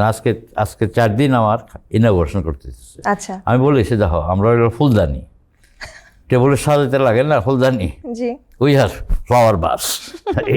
হ্যাঁ, আপনি একটা কথা প্রসঙ্গে আমি বলতেছি যে লেডারটা, এইটা অনেকের টাকা আছে কিন্তু কালচার নাই, বড় বড় বাড়ি করছে। একটা ওই লোক একটা কালচার লোক ডাকলে, একটা অ্যাম্বাসেডর ডাকলে, হি গোজ টু হাউস, কিন্তু অন নো ওয়ে আদার। একটা এক্সিবিশন করলে, একটা গ্যালারির লোক আসলে ইনভাইট করে, তার বাড়িতে ডাকে, আসে, কিন্তু ওইসব কিছু লোক তো ওদের দেখাই করতে পারবে না। এই কালচারটা একটা মিডিয়া টু ক্রিয়েট লেডার, মানে একটা সিঁড়ি তৈরি করে সোসাইটিতে দাঁড়ানো। সরি, যে প্রশ্নটা করতে একটু ইচ্ছে হচ্ছিল, আমাদের ডিরেক্টর আমাকে একটা কথা বলেছেন সাজ্জাদ হাসান, যে অ্যাবস্ট্রাক্ট আর্ট নিয়ে তিনি সবাইকে প্রশ্ন করেন, তো আপনাকে এই প্রশ্নটা করতে বলেছিলেন। প্রশ্নটা হচ্ছে, অ্যাবস্ট্রাক্ট বলতে আপনার কাছে কি ব্যাখ্যা? আপনি একটু আগে বলেছেন আপনারা হচ্ছেন ফুলদানি। আমাদের অফ স্ক্রিনে কথা হচ্ছিল, তখন আপনি ফুলের যে গন্ধের কথা বলেছিলেন, সেটার একটা উদাহরণ দিচ্ছেন, সেটা একটু বলবেন? না, অ্যাবস্ট্রাক্ট চিন্তা সবাই করে। সোরালিজম আর একটা আর্ট সাপনিক, যে আকাশে উঠতেছি, মাটির ভিতর ফাঁক চলেছে, এগুলো স্বপ্ন, ড্রিম, এটা সোরালিজম আছে। অ্যাবস্ট্রাক্ট হইল আমার ইয়েতে নন অবজেক্টিভ, এটা বস্তু না, এটা আনটাচেবল, যেটা অ্যাক্ট করে, যেটা অনেক জিনিস অদৃশ্য জগৎ বলে একটা রয়ে গেছে জিনিস, সেটাই অ্যাবস্ট্রাক্ট। অদৃশ্য জগৎ যেটা আমরা ছুঁতে পারি না, দেখাও যায় না, বাট উই ফিল ইট। যেমন দুঃখ, আনন্দ, তারপরে মানুষের যে হতাশা, এগুলো তো নাই, দেখা যায় না। এগুলো মানুষ আঁকলে ফটো আঁকলে না, এর ভিতরটাই আমরা চাই কি চিন্তা করতেছে কি, এটা সেটা তো ইন্ডিভিজুয়াল ল্যাঙ্গুয়েজে করাতে আরও অ্যাবস্ট্রাক্ট হয়ে যায়। মানে অ্যাবস্ট্রাক্ট এটা আসছে অনেক ইয়েতে। আর্টের তো আমি আগেই বললাম যে রিয়েলিজম থেকে আসলো, ইমপ্রেশনিজম, তারপরে এগুলো নামাকরণ আর কি, তারপর সুরালিজম, ফবিজম, এগুলো আর কি। তারপরে আর্টের তো অন্যরকম মিডিয়া রয়ে গেছে, মিডিয়ার ভিতর অয়েল পেন্টিং করতে আগে, এখন অয়েল করে না, 90% acrylic, not even 2% oil painting করে। আচ্ছা, অয়েল পেন্টিং নিয়ে আমার একটা প্রশ্ন আছে, আপনি শেষ করলে আমি প্রশ্নটি করব। না করে যেহেতু দুইটা কজ আছে, একটা হইলো এখনকার টাইমটা কিন্তু ভেরি ফাস্ট, জেনারেশন। এখন আমি বলি যে এটা হলো যে টেকনোলজি ডেভেলপ করছে, একটা মোবাইল, এটা তো প্রফিটিক জিনিস, পয়গম্বরী জিনিস। কেউ চিন্তা করছে এখানে আমি বসে অস্ট্রেলিয়াতে কথা বলতেছি, ছবি দেখতেছি, কিন্তু এটা প্রেডিক্ট করছিল 90 বছর আগে একজন আমেরিকাতে, 90 ইয়ার্স ব্যাকে বলছিল যে সময় আসবে মানুষ কথা বলতে পারবে এই টেলিফোনে পৃথিবীর যে কোনো প্রান্তে, এবং বাই ফিউচার হয়তো স্পেসও কথা বলতে পারবে।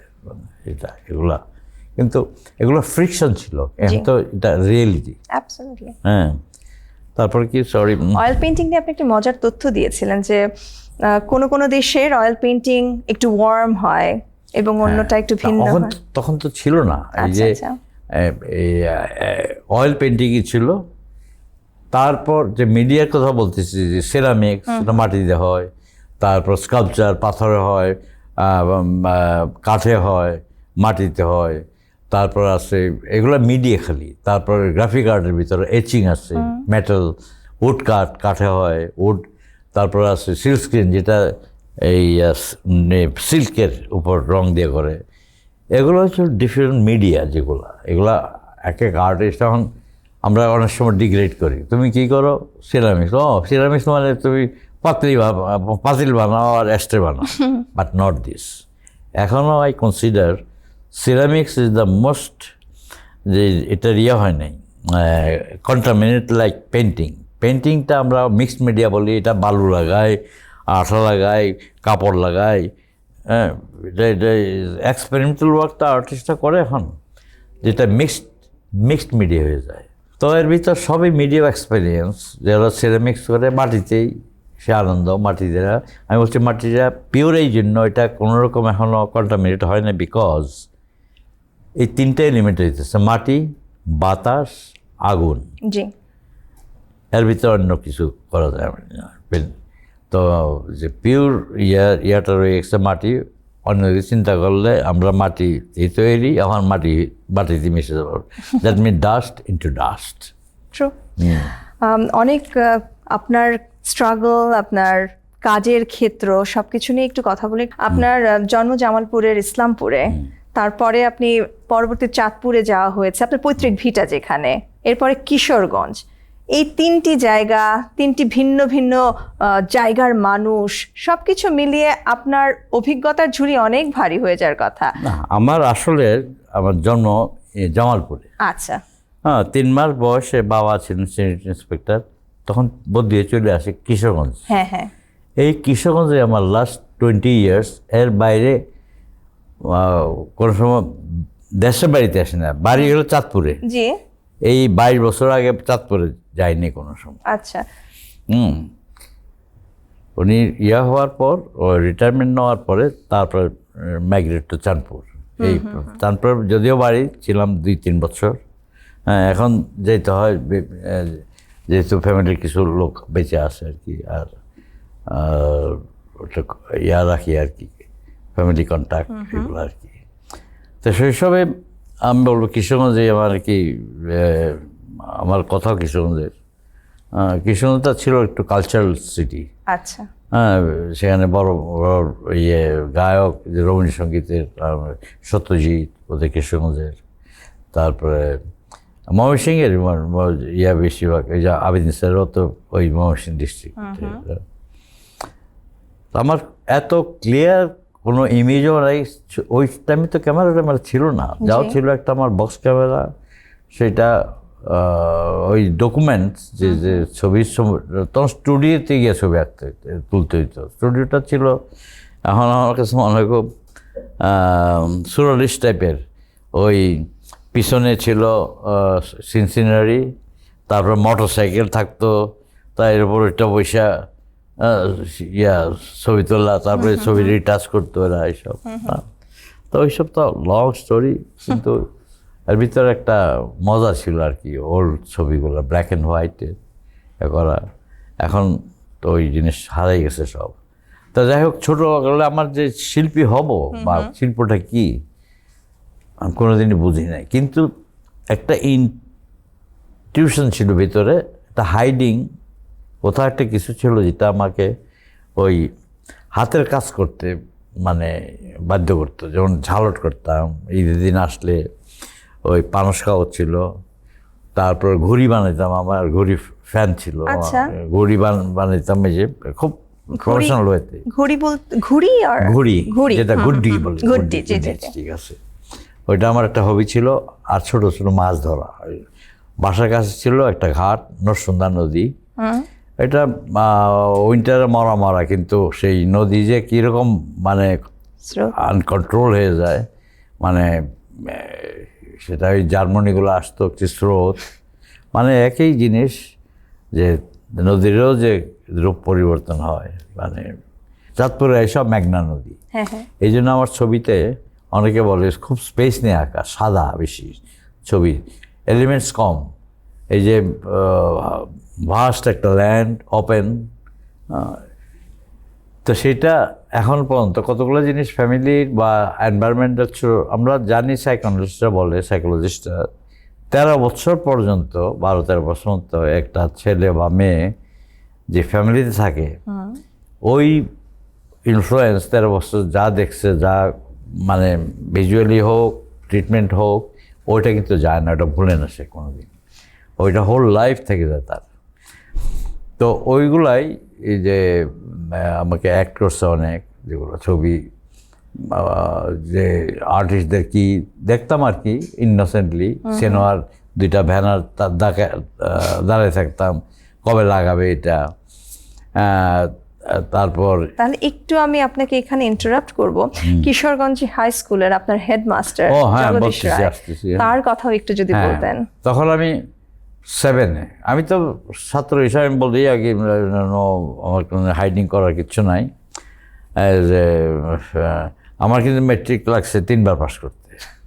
হ্যাঁ, যদিও আমি নকলে মাস্টার ছিলাম। আচ্ছা। নকলটা is a hard very, is a, আমি বলছি এই জন্য, এই সুই আছে না, সুই, সে মাথা দিয়ে কার্বন পেপার, তখন এইটুক পেপারের ভিতর আমি 2টা এসে লিখি, এসে।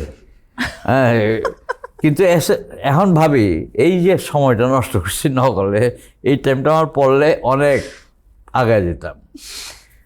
কিন্তু প্রবলেম হইল, নকল যে করে সেই নকল হাত ছাড়া এটা দেখতে পারে না, he is dependent on it. আচ্ছা। জানলেও লাগবে না, সেই নকল দেখবে সে। যাই হোক, তো আমার একটা নস্টালজিক বলি, আমি এক টেস্ট পরীক্ষায়, আমি তখন চাঁদপুরে চলে আসছি, একটা টেস্ট দিয়েছিল, কৃষ্ণতে ফেলে করলাম। যাই হোক, আমার পরে বললো, আমার যে ফার্স্ট করলো আর্টিস্ট হওয়ার জন্য, ওই রামানন্দ হাই স্কুলের যে হেডমাস্টার ছিল স্যার জগদীশ চন্দ্র স্যার, ব্রিটিশের সময় সে উনি পাইছিল স্যার, সিমসাম ছিল, একদম আয়রন পাঞ্জাবা পায়জামি, একদম মানে একটা একটা ক্লিন একটা সুগন্ধি আসতো ইয়ের থেকে। আমরা বলি না নুর আলী চেহারা, হ্যাঁ, তার তো ওই ধরনের ছিল আর কি। উনি বললো, একটা পত্রিকা বাইরে তো ওই স্কুলে হাতের লেখাটা বোর্ডে পেস্ট করতো আর কি, কবিতা, এর ভিতরে গদ্য, যারা ব্রিলিয়েন্ট ওই স্কুলে ছিল, ওইগুলো লেখা নিয়ে সুন্দর একটা ম্যাগাজিন তো না, একটা বোর্ডে একটা পেস্টেড। আচ্ছা আচ্ছা, ওইটার হেডিং আমার দিছিল করতে, ওই যে ইয়াটা বুক কভার যেরকম হয়, জি জি, ওইটার বুক কভার না তো, ওই হেডিংটা, ওইটা তো দিছে। পরে আমি তো প্রাউড, আমার দিল একটু কাগজ হেডিং করার জন্য, সর্বনাশ। আবার মানুষের দেখে কার্টুন আঁকতাম, তখন কার্টুন দিয়ে আবার কি রিয়াক্ট করে দূর থেকে দেখতাম, যে কি কমেন্ট করে, এই যে কিউরিওসিটিগুলো না। তো ওইটাও মানে তখনকার সময়, তখন ইট ওয়াজ ওয়ান্ডারফুল টাইম, নো। তারপরে ওই স্যারই বললো, জগদীশ, ফেল করার একটা স্টোরি আছে। আমি তো মেট্রিক, স্যার বললাম, স্যার আমি আনঅ্যালাউড এলাম কেন? তখন জগদীশচন্দ্র স্যার বললো, এই যে নিয়েছিস। আমি তো এই যে কিছু উত্তর নেই আমার। থমথম ভাব। আমি তো বাইরে গেলাম, বড় ভাই বাইরে গেলো, কী আলাপ করলো? আমি বললাম যে স্যার আনলার আউট করলাম। তারা বললো এই জিনিস আনলার আউট না, তো এটা ডিজেল আউট। মানে এই যে উপস্থিত বুদ্ধি এরকম, তখন তো আমার এটা একটা বিরাট স্টোরি হইলো আমার লাইফের নস্টালজিক, মানে ওই টাইমের। তো এরকম যে উনি বললো তোর লেখাপড়া, তোর তোর আর্টিস্টই তো আর্ট। আমি তো ছবি আঁকতাম, তো ওই বই টই এগুলা, হ্যাঁ, কিন্তু নর্মাল ট্রেনিংটা ছিল না আর কি। জল রং দেখি নাই ঢাকা আর্ট কলেজ পড়ার আগে, তেল রং কি, নো আইডিয়া। তখন 50-60 ইয়ার্স ব্যাক এগুলা তো কৃষ্ণগঞ্জে কী, তো ওই সাইনবোর্ড দেখতাম, ভালোই লাগতো। ওই যে গ্লাস নাপিতের দোকানে ছিল, ওই যে গ্লাসটার উল্টা দিয়ে এনামেল পেন্টিং দেখতো, অয়েল পেন্টিং দিয়ে আচ্ছা, ওই সময়। কিন্তু ওইটা বেশ অ্যাট্রাকটিভ ছিল আর কি, এটা হারাই গেছে, গ্লাস পেন্টিং বলতো আর কি। তখন যে ইয়েটা ছিল, বলে টেকনিক তো এখন আছে, টেকনিক নো ডাউট, কিন্তু নো হার্ট, মানে হৃদয় নাই, কিন্তু টেকনিক আছে। তখন হৃদয় ছিল, টেকনিক ছিল না, এই দুইটার তফাৎ এইটা আর কি। তো ওই ওগুলাই ছিল আমার। ওই যে একসময় রাস্তার যে প্রহিবিশন ছিল, এই যে সাইনগুলা, জি, আমি করছি অনেক এগুলা। কিছু পয়সাই তো, কিন্তু পয়সা দেয় নাই আমার পরে, ফ্রাস্ট্রেটেড তখন। তারপরে আমি দেখতাম ওই আমার স্কুলের, চাঁদপুরের কথা বলতেছি, ওই থেকে তো আরও আমাদের চলে আসলাম। তারপরে হামিদ মন্দার, তার একটা কার্টুন করছিলাম ছোট্ট একটা, লোকাল এক্সিবিশন হয় না, দিছি। তার বউ গিয়া হামিদ মন্দার বললো আমি তো যাই নাই, তুমি তো যাও প্রতিদিন, দেখি রাত্রে এক্সিবিশন, তুমি তো দাঁড়া রয়েছো বেত নিয়ে, মানে কি বেত, তোমার একটা ছবি কোন ছাত্র আঁকছে, বেত নিয়ে দাঁড়াইছে। তারপরে আমার ডাকছে পরের দিন, আই উইল এক্সপেল ইউ, তুমি আমার সম্বন্ধে ব্যঙ্গ করছো, মানে খেপার লোক ছিল ওই লোক, অনেক মানে কেন এবং বেতও দিত এরকম। তো আমি তো ওখানে 1 বছর খালি কৃষ্ণহস্তে ইয়ে করার পর মেট্রিক এক্সপেল করবো, মানে সে নার্ভাস। আমি তো বাসায় চলে আসছি, হতাশা, তো এখানে আসলাম 1 বছর হলো, এক্সপেল করবে আমার। তারপরে বিকালে দেখি ঢাকাইছে লোক, ঢাকায় আবার তার গলা সুর, তার চেহারা চেঞ্জ। তাই? হ্যাঁ, মানে যাক একটা আন্ডারস্ট্যান্ডিং খারাপ হয়েছে আমার। হ্যাঁ, ডোন্ট মাইন্ড, থাকো, আবার যা কিছু ফরগেট অ্যাবাউট ইট। পরে শুনলাম কে তারা বললো যে আরে কার্টুন তো হয় বড় বড় লোকের জন্য, আচ্ছা, পলিটিশিয়ান, বিরাট লোকদের কার্টুন হয়। হ্যাঁ, তো এইটাই মানে বুঝে নিছে যে হি সামওয়ান। তারপরে ওই চাঁদপুর থেকেই আমি ওই টেস্ট দেই, আমি নকল তো নিতাম অনেক, একটা কমন পড়ে নাই, 30টা নকল নিয়ে গেছি পকেটে বই, এই লেখা এত কষ্ট হইলে একটাও আসে নাই। আসলো কি একটা বাংলার প্রাকৃতিক দৃশ্য, যেটা আমার কাছাকাছি, কি লিখবো, একটা লিখতে হবে, তো আমি আরম্ভ করলাম আমার ওন ইয়ে দিয়ে, ভিজুয়াল সেন্স দিয়ে, আন্ডারস্ট্যান্ডিং দিয়ে। ইয়ার কতগুলা ছিল, যে এসের কতগুলা ফর্ম ছিল, যে গরু একটি চতুষ্পদ প্রাণী, সে ঘাস খায়, এরকম 4টা পা, আগে বললাম। এই ধরনের একটা টার্মোলজি নিয়ে এসে হয় আর কি। কিন্তু আমি আরম্ভ করছি বাংলাদেশ প্রাকৃতিক দৃশ্য, সমস্ত বাংলার যে প্রত্যেকটা মাসের কীরকম, এসে তো শেষ হয় না। দেখলাম যে একটা মনে আছে যে ওই গধূলির সময় যেটা সূর্যটা যায় মেঘনার পাশে, গরু যাচ্ছে, এই যে ধুলা উঠতেছে, ধুলার ফাঁকে সূর্যটা ডুবা অবস্থা দেখে গেছে। তারপর দূরে এই যে ধানগুলা পোড়াইতেছে, হ্যাঁ, এই স্মোক, হ্যাঁ, সেটাও একটা অ্যাটমসফিয়ার তৈরি করে ফেলছে, মিস্ট্রি, ফুল অফ মিস্ট্রি। বাচ্চারা দমাদম মেঘনা নদীতে ঝাঁপ দিতেছে, বাচ্চা উলঙ্গ বাচ্চা আর কি, এরা ঝাঁপ দিতেছে। এই দৃশ্যগুলো আমি একটার পর একটা লিখতেছি, দেখিয়া তো শেষ হয় না। এক প্রশ্নেই আমার টাইম সব চলে গেছে। ওহ। মানে তখন অথেন্টিক আমি যা দেখতেছি যা ফিল করছি ওইগুলো আসতেছে আর কি। আপনি বলছেন, আমি তো হ্যাঁ। ছবিটা ভাবছি ওভাবে। না। তো সেটাই ওই আমার পণ্ডিত এই যে বহুদিন পরে দেখি এই আমার খাতা নিয়ে উঠতেছে, আর ফার্স্ট বয়জে তার খাতা নিয়ে উঠতেছে। আমি বললাম যে হয়তো আমার নকল টকল ভিতরে ভুলে ঢুকে গেছে ভিতরে। অনেক সময় ভুল হয় না যে নকল করে খাতা লেখে চলেতা বলে, হ্যাঁ, সেটা বলতে ভুলে ঢুকে গেছে, এই জন্য খাতা নিয়ে আমার আরও মানে প্রবলেম হবে না। ফার্স্ট ছিল, তার পর আমার লেখাপড়া এলো সব স্তব্ধ। সেসব লাস্টে তুই ফেল করো তোমার, তুই তো খারাপ ছাত্র না, এই তুই কই কেমনে লিখলি এটা? আমরা স্যার আমি যা দেখছি চোখে যা ফিল করছি এইটা আমি লিখছি। এটা দারুণ একটা এরকম তাই হয় না। এই একটা ইন্সপিরেশন টাইপ দিল। তো তার থেকে একটা পেলাম যে আমি এত খারাপ না। তারপর আমি পড়লাম লাস্টে, আমার এক বন্ধু কিছুটা হেল্প পাইছে, শামসুল ওয়ারেস, কালকেও গেলাম তার একটা বই উন্মোচন, বিখ্যাত আর্কিটেক্ট, আমার এখনও বেঁচে আছে, সে হি উইল বি 80 ইয়ার্স। তো আমরা ক্লোজ ফ্রেন্ড, এবং ওই চাঁদপুরে ছিল তার বাবা। লাস্টলি এখনও নিয়তিতে আমার পাশেই 3 নম্বর রোডে, আমি 4 নম্বর থাকি। ভেরি ক্লোজ ফ্রেন্ড, এবং সে আর্ট ক্রিটিক, এবং আর্কিটেক্টদের ভিতরে একজন স্বনামধন্য আর্কিটেক্ট আর কি। ইজ এ গুড টিচার এবং ভেরি গুড আর্কিটেক্ট। গতকাল ছিল একটা ইনোভেট বই পাবলিশ হয়েছে তার নামে আর কি। আপনি আপনার শিক্ষকের কথা বলছিলেন, তো আমার খুব জানতে ইচ্ছে করছিল শিল্পাচার্য জয়নুল আবেদিন হ্যাঁ, আবেদিন স্যার, সেটা আবেদিন স্যার তো আমরা দেখছি, আমার মনে আছে ফার্স্ট ভক্সওয়াগন নিয়ে আর্ট কলেজে ঢুকলো, আয়রন একটা অলিভ অয়েলের না অলিভ কালারের হাওয়াই শার্ট, একটা খুব iron white pant, Volkswagen art কলেজের গেটের নামে উনি।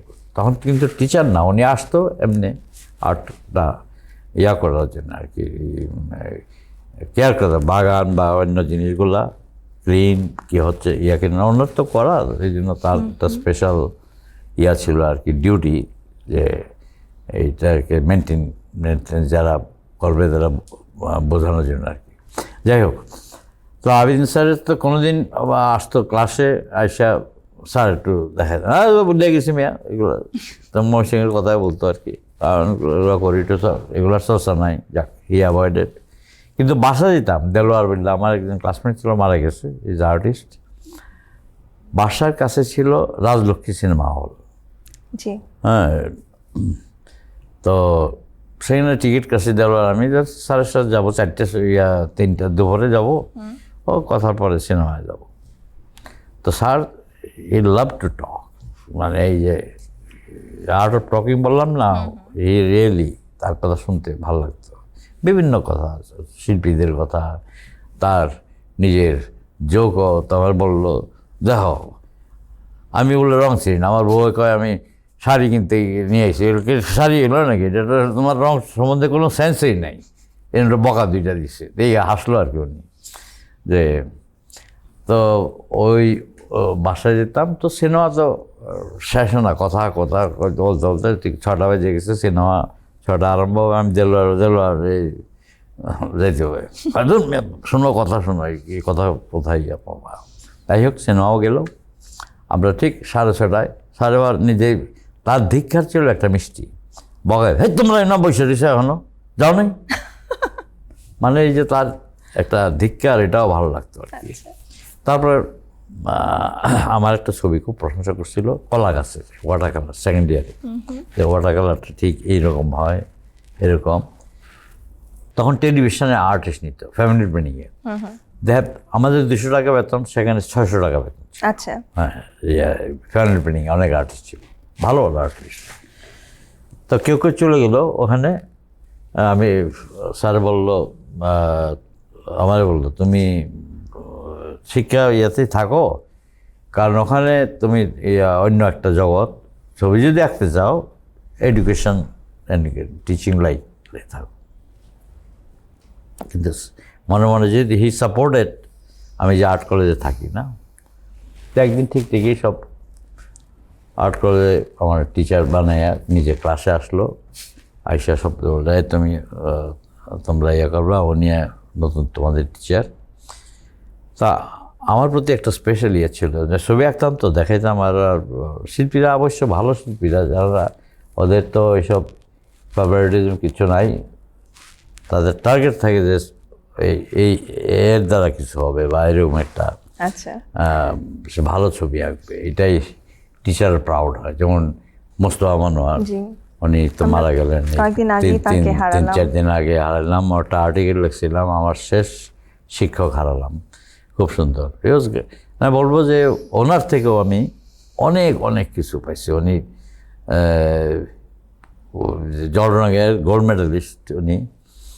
তারপর তার ভার্সেটাইল, আমরা অনেক সময় বলি না, যদি বলি দুনিয়ার সবচেয়ে কমপ্লিট মানুষকে, একজন no doubt Leonardo da Vinci. তার 14-15টা গুণ ছিল, সব একই মানে ডেপথ আর কি।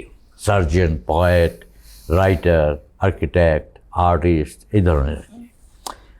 তো আমি যাচ্ছি না ওনার সাথে ডা ভিঞ্চি রিয়া করার, তবু তার যে ভার্সেটাইল কতগুলো জিনিস ছিল, যে প্রথমে তো নিউ ওয়াটার কালারিস্ট এবং আউটলুক ছিল খুবই মডার্ন।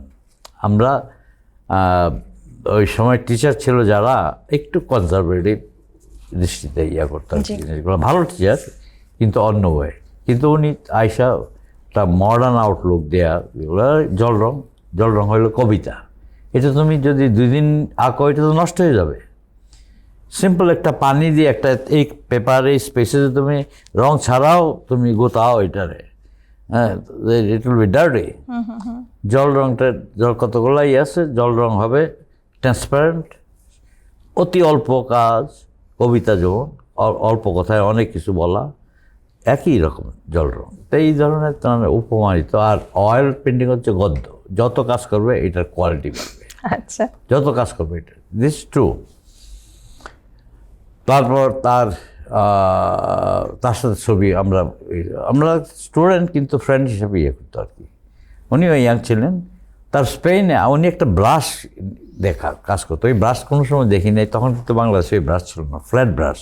আচ্ছা হ্যাঁ, আমরা পয়েন্টের ব্রাশ ছিল উইনস্টন নিউটনের, খুব দামি ওগুলা। যাই হোক, ওই ব্রাশটাতে ছবি আঁকতো। রায়ের বাজার একটা ছবি আঁকছিল আমি, অনেক আর্ট নিউ মার্কেটের গরু গাড়ির ব্যাকলাইটে।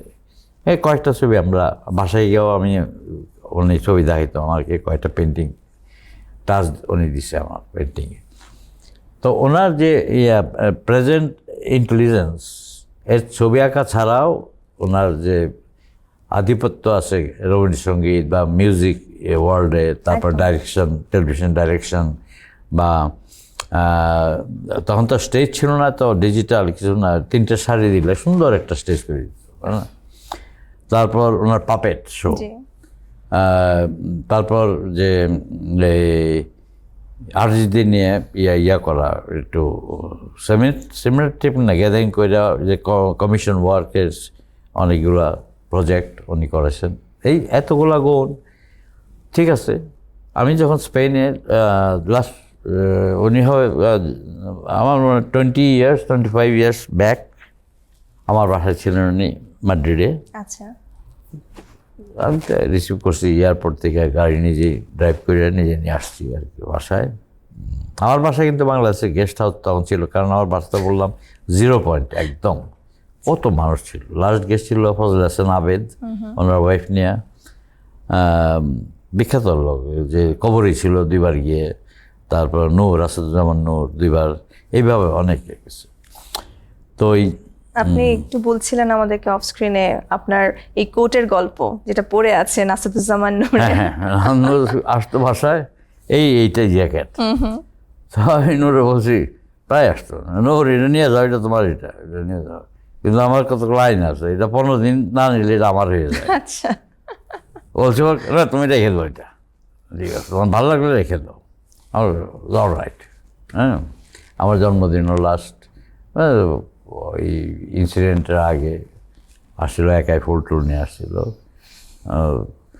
তো আমি বলছি আবিদ স্যার, ওই একমাত্র ভাগ্যবান আমি যে ওনার সাথে ওই চাঁদপুরে একবার ছবি আঁকছি 3 দিন নৌকাতে বৈশা। তা ওনার যে পদ্ধতি ডিফারেন্ট, কারণ যে গ্রেট আর্টিস্ট যারা, যদিও উনি অনেক দিন ছবি আঁকেন নাই because of the art college, এটা স্যাক্রিফাইসড, তো বড় শিল্পী অনেক সময় দিছে এটাতে। তারপরে উনি বললো একদিন সেক্রেটারিতে গিয়ে বসে থাকতো, সেক্রেটারি মনে হলে তখন আর্টিস্টদের বলতো আর্টিস্ট আছে বসে ওয়েট করুক, এই অবস্থা। তারপরে একটা সেকশন অফিসার আসছে, আবেদিন জেনারেল আবেদিন সাহেব আসছেন, আপনার যদি একটা স্মৃতি, একটু স্মৃতি।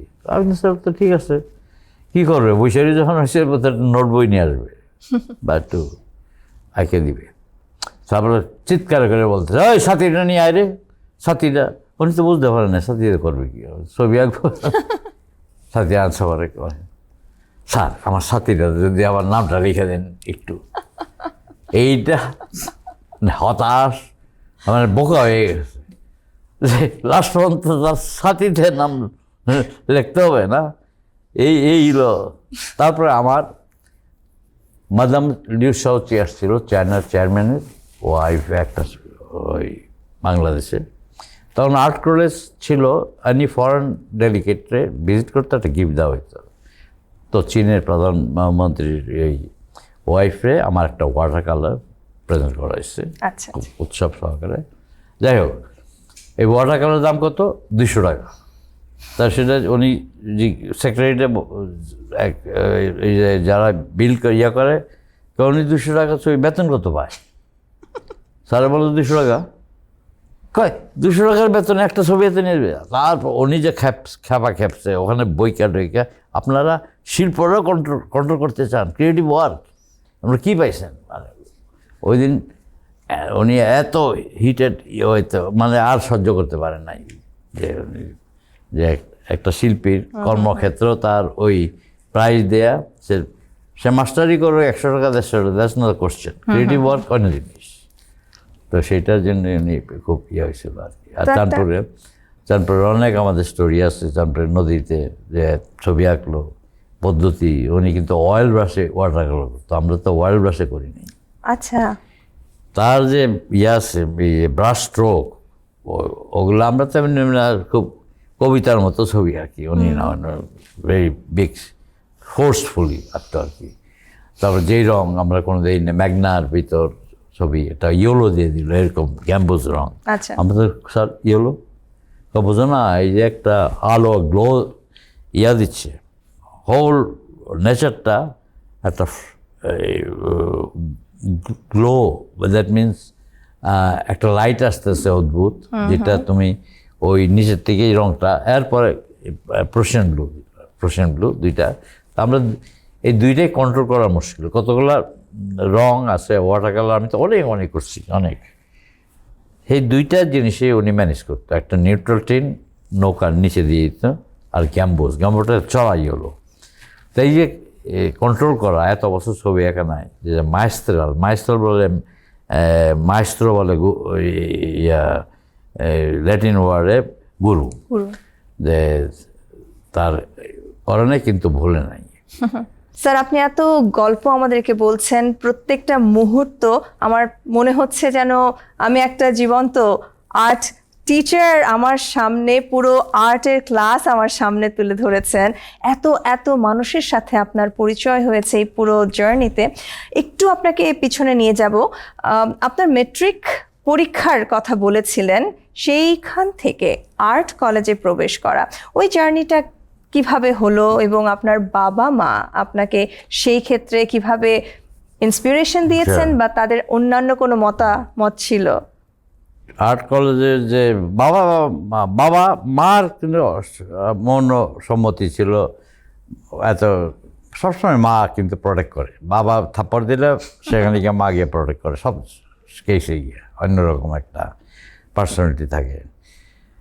তো আর্ট কলেজে তার হতাশা আমার উপর ছেড়ে দিচ্ছে, যে 2-3বার ফিল করার পরে করবে এটা কি এখন। তারপরে আমি আন্দাজ করলাম হয়তো আমার ইলেকট্রিক শেখাবে, ইলেকট্রিশিয়ানদের পিছনে ঘুরে ওই যে বাড়িতে ইলেকট্রিক ঠিক করে দেওয়া, ফর সার্ভাইভাল কজ না, ওইটাই আমি পরে টেস্ট করলাম যে বাবা বোধহয় এই পথেই নিচ্ছে আর কি। আর আর তো একেতে ওই সময় তাবু ছিল, তাবু ছিল, এখনও আছে যে ছবি মানুষ আঁকলে জান্নাত নাই, লোক আছে প্রাণ দিতে পারবে না, এইসব আছে না। জি জি। তো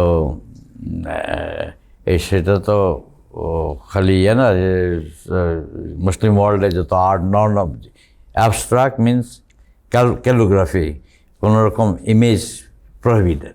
হ্যাঁ, এটা আমি দেখছি ইয়াতে রিয়াদ, সৌদি আরবে অনেক স্কাল্পচার আছে, কিন্তু ইয়া নাই, ফিগার নাই, হিউম্যান নাই।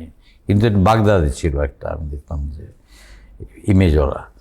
যাই হোক, আশা বাবার যে ইয়ে হবে না কিছু, ওই কোনো রকমে যদি সারভাইভ করে একটা কাজ নিয়ে।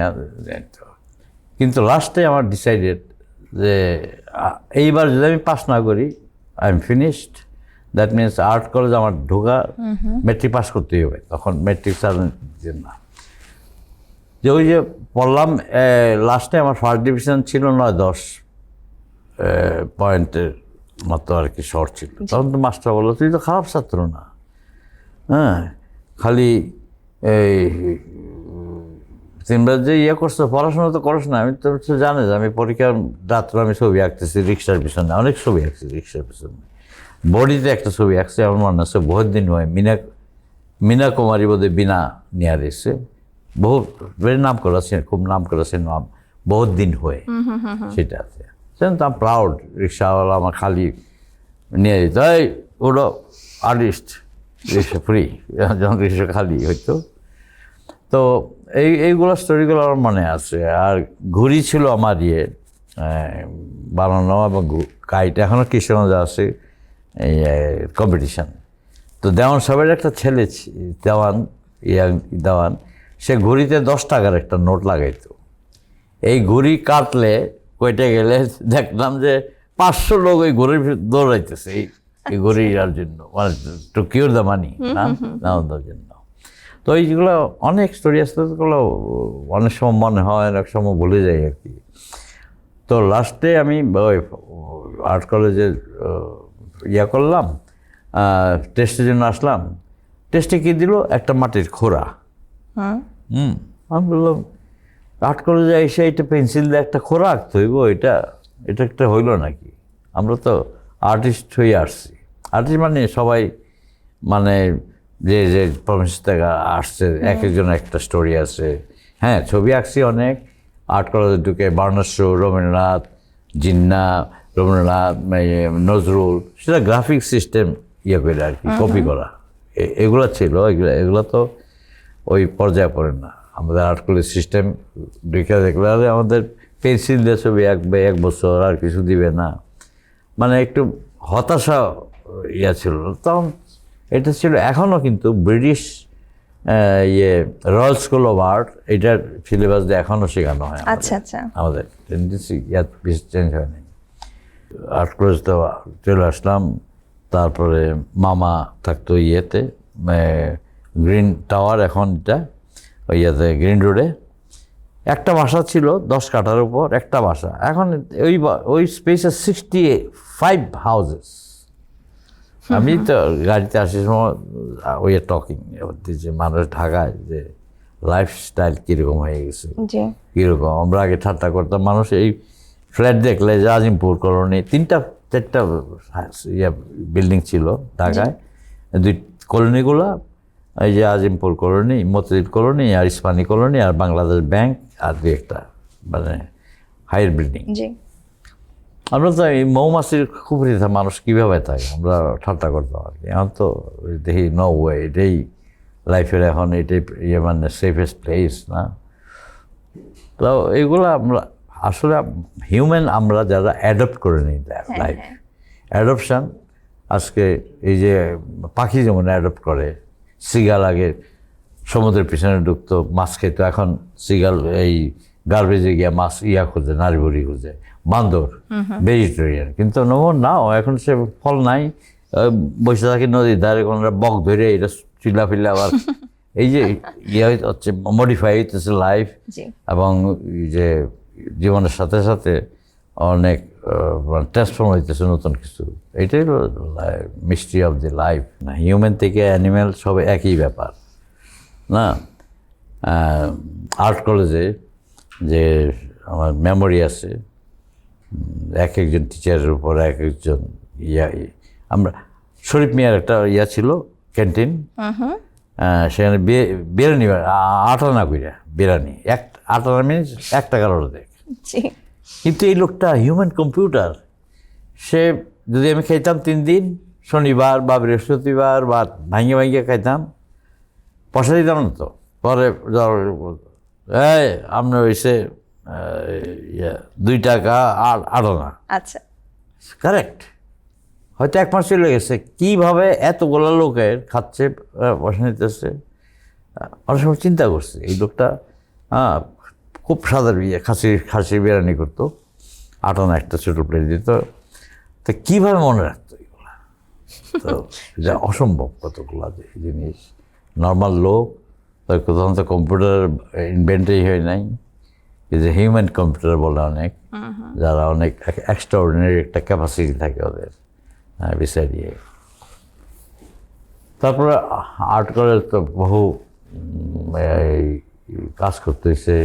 আমি আমার ফার্স্ট ইয়ারে আমি ফাইনাল ইয়ারে, ওই দিন ওই সময় আমার বাবা মারা গেছে, ওই সুতরাং পরীক্ষাটা ভালো হয় নাই। যে আরেকজন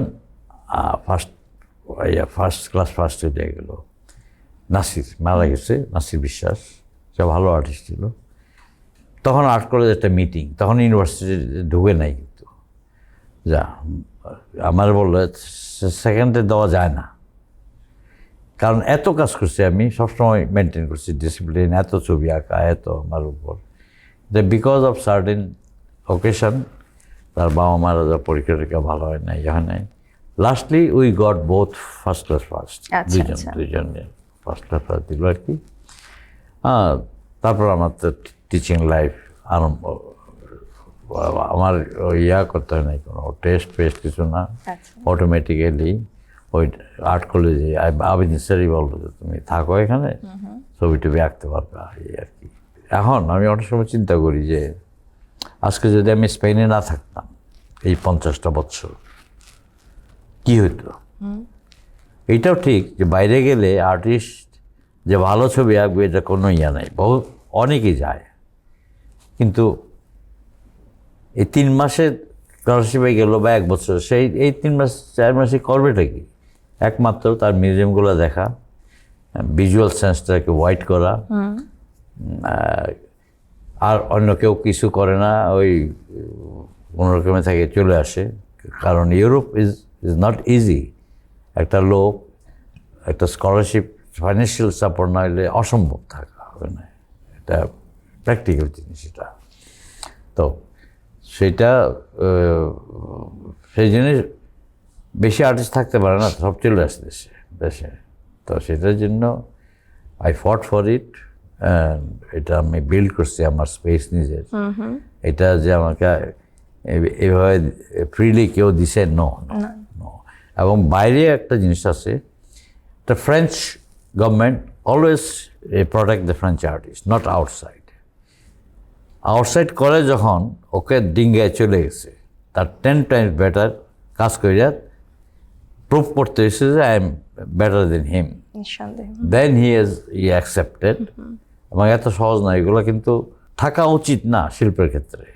এটা তো শিল্পটা একটা জিনিস ইউনিভার্সাল, নো রিলিজিয়ান, এটার ভিতরে কোনো নাই, পার্টি বা অন্য কিছু না, ফেভারিজম কিছু না, তার দেখাইতেছে। এবং যারা বাইরে প্যারিসে ছিল কিছু আর্টিস্ট, তাদের গভর্নমেন্ট থামাইতে পারেন নাই, যেমন ওয়ালফ্রেড ল্যাম্ব, সে কিউবাতে তার মিউজিয়াম আছে, তার খুশি লুইস কোয়েবা তার মেক্সিকোতে তার মিউজিয়াম আছে। এরা প্যারিসে ছিল, প্যারিস তো ছিল তখন মেক্কা অফ আর্ট, তখন কি আমি বলতেছি। এখন না, এখন এটা ইউনিভার্সাল থট নিয়ে সবাই কাজ করতেছে। এখন এটা হচ্ছে পটেনশিয়াল ইকোনমিক, যেটা রাজারা করতো, আমি বললাম ওই পয়েন্টটা বললেন না যে আর্টটা কে প্রোটেক্ট করছে। Art is protected by the rich people, king, ওদের কোর্ট পেন্টার, ওদের পুষতো রাজা, ওদের পে করতো, ফ্যামিলির ছবি আঁকতো, এবং তার রিলিজিয়াস পারপাসেই হোক, চার্চ, অন্যান্য জিনিস এই আর্টিস্ট কোর্ট পেন্টারই করতো।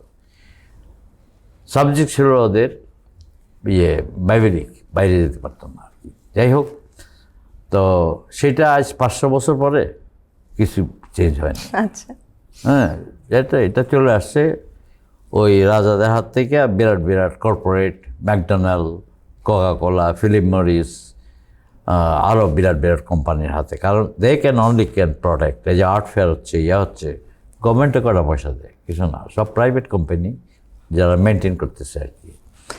এখন দুঃখের বিষয় আমাদের বাংলাদেশে একটা মডার্ন আর্ট মিউজিয়াম হয় নাই। এটা স্পেস ছিল, ছিল, কিন্তু লাস্টলি ড্যামেজ। এটা দরকার একান্ত বাংলাদেশে একটা কন্টেম্পোরারি মডার্ন আর্ট। ওইটা গভর্নমেন্টের কিছু না, শিল্প একাডেমির মতো না, এটা ইন্ডিভিজুয়াল প্রত্যেক কান্ট্রিতে আছে। এটা হওয়া দরকার, এবং আশা করি আর্টিস্টরা তো অনেক সম্মত, এটা একান্ত দরকার।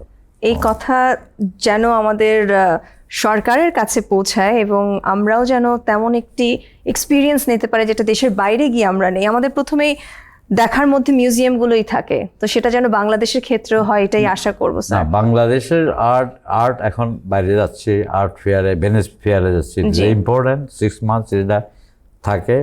এবং বাংলাদেশের কি আর এটা মিরর অফ দি কান্ট্রি। এখন ডিপেন্ডস কে সিলেক্ট করে, কি যায়, মেটেরিয়াল কি, এটাও একটা ইম্পর্টেন্ট।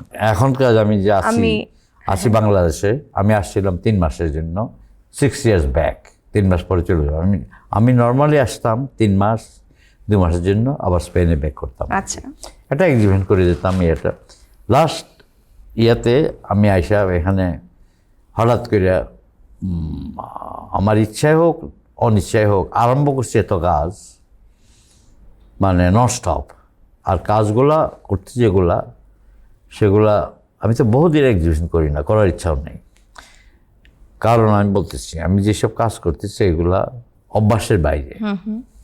একজন ল্যাটিন আমেরিকান রাইটার বলছে অভ্যাস, হ্যাবিট আর কি, যেটা হলো it's a kind of slow death.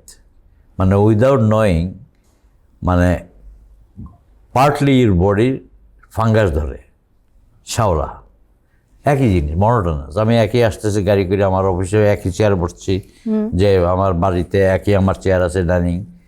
এই যে একটা হ্যাবিটে পড়ে যাই আমরা। তারপরে কদিন পর আর নতুন রাস্তা দরকার কি, এটি তো আমার রাস্তা, বন্ধুবান্ধব বহু আছে। এই যে লিমিটেশন, তো সেইটা কিন্তু অ্যান্টি ক্রিয়েটিভিটি। কারণ ক্রিয়েটিভিটি নতুন কিছু করতে হইলে আমার অভ্যাসের বাইরে যেতেই হবে অবশ্যই। এই জন্য ইউরোপে বলে আর্টের ভিতরে অনেক ক্লাসিফিকেশন আছে। প্রস্টিটিউশন আর্ট আছে, আচ্ছা, করাপ্টেড আর্ট আছে, ফ্যাক্টরি প্রোডাক্ট আছে। ফ্যাক্টরি প্রোডাক্ট যেমন ছবি আঁকতেছে আর ধুমাধুম বিক্রি করতেছে, আর বিক্রি ঠিকই হইতেছে, কিন্তু ওর কম্পোনেন্ট নাই। একই ছবি একই বিক্রি করতেছে কমার্শিয়ালি। সাধারণ লোক তো তার ঘর একটু কাইন্ড আর্ট, দয়ালু আর্ট, যে আর্ট টেনশন নার্ভাস নাই, কাইন্ড আর্ট বলে। একটা সোফা আছে সবুজ, একটা পিঙ্ক ছবি দরকার, সেখানেই মৃত্যু ঘটায় আর্টের। যাই হোক, সাধারণ লোকরা তো 80% লোক ছবি কিনে এইভাবে।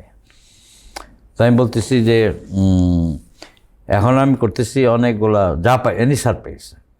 লোকালি আমি আগে যখন স্টুডেন্ট ছিলাম বিদেশি কাগজের জন্য বসে থাকতাম, প্রোডাক্ট করতাম, একটা ভালো ছবি আঁকবো বিদেশি কাগজে। এখন ঠিক উল্টা হয়ে গেছে, যেহেতু আমি কাগজে মিষ্টিটা বুঝি। আমি ইউরোপে কাগজ নিজে বানাইছি আমি আমার স্পেনে নিজের water colour paper, recycle, not the industrial ওয়েতে। সুতরাং কাগজের মিষ্টিটা আমি বুঝি, এবং কাগজ কিন্তু টিকে ক্যানভাস থেকে বেশি, আমি জানতাম না। আচ্ছা, হ্যাঁ, তো মাদ্রিদ প্রাদো মিউজিয়াম, বিগেস্ট মিউজিয়াম, তার যে কার্মেন গেররা, সে ছিল কনজারভেটর, মানে হেড অফ দি রেস্টোরেশন। সে একদিন ডিনারে আমার রাষ্ট্র এই সময়, তুমি তো কাগজে কাজ করো, কাগজ জানো কি এটা ক্যানভাস থেকে বেশি, দ্যাটস গিভ মি ইন্সপিরেশন।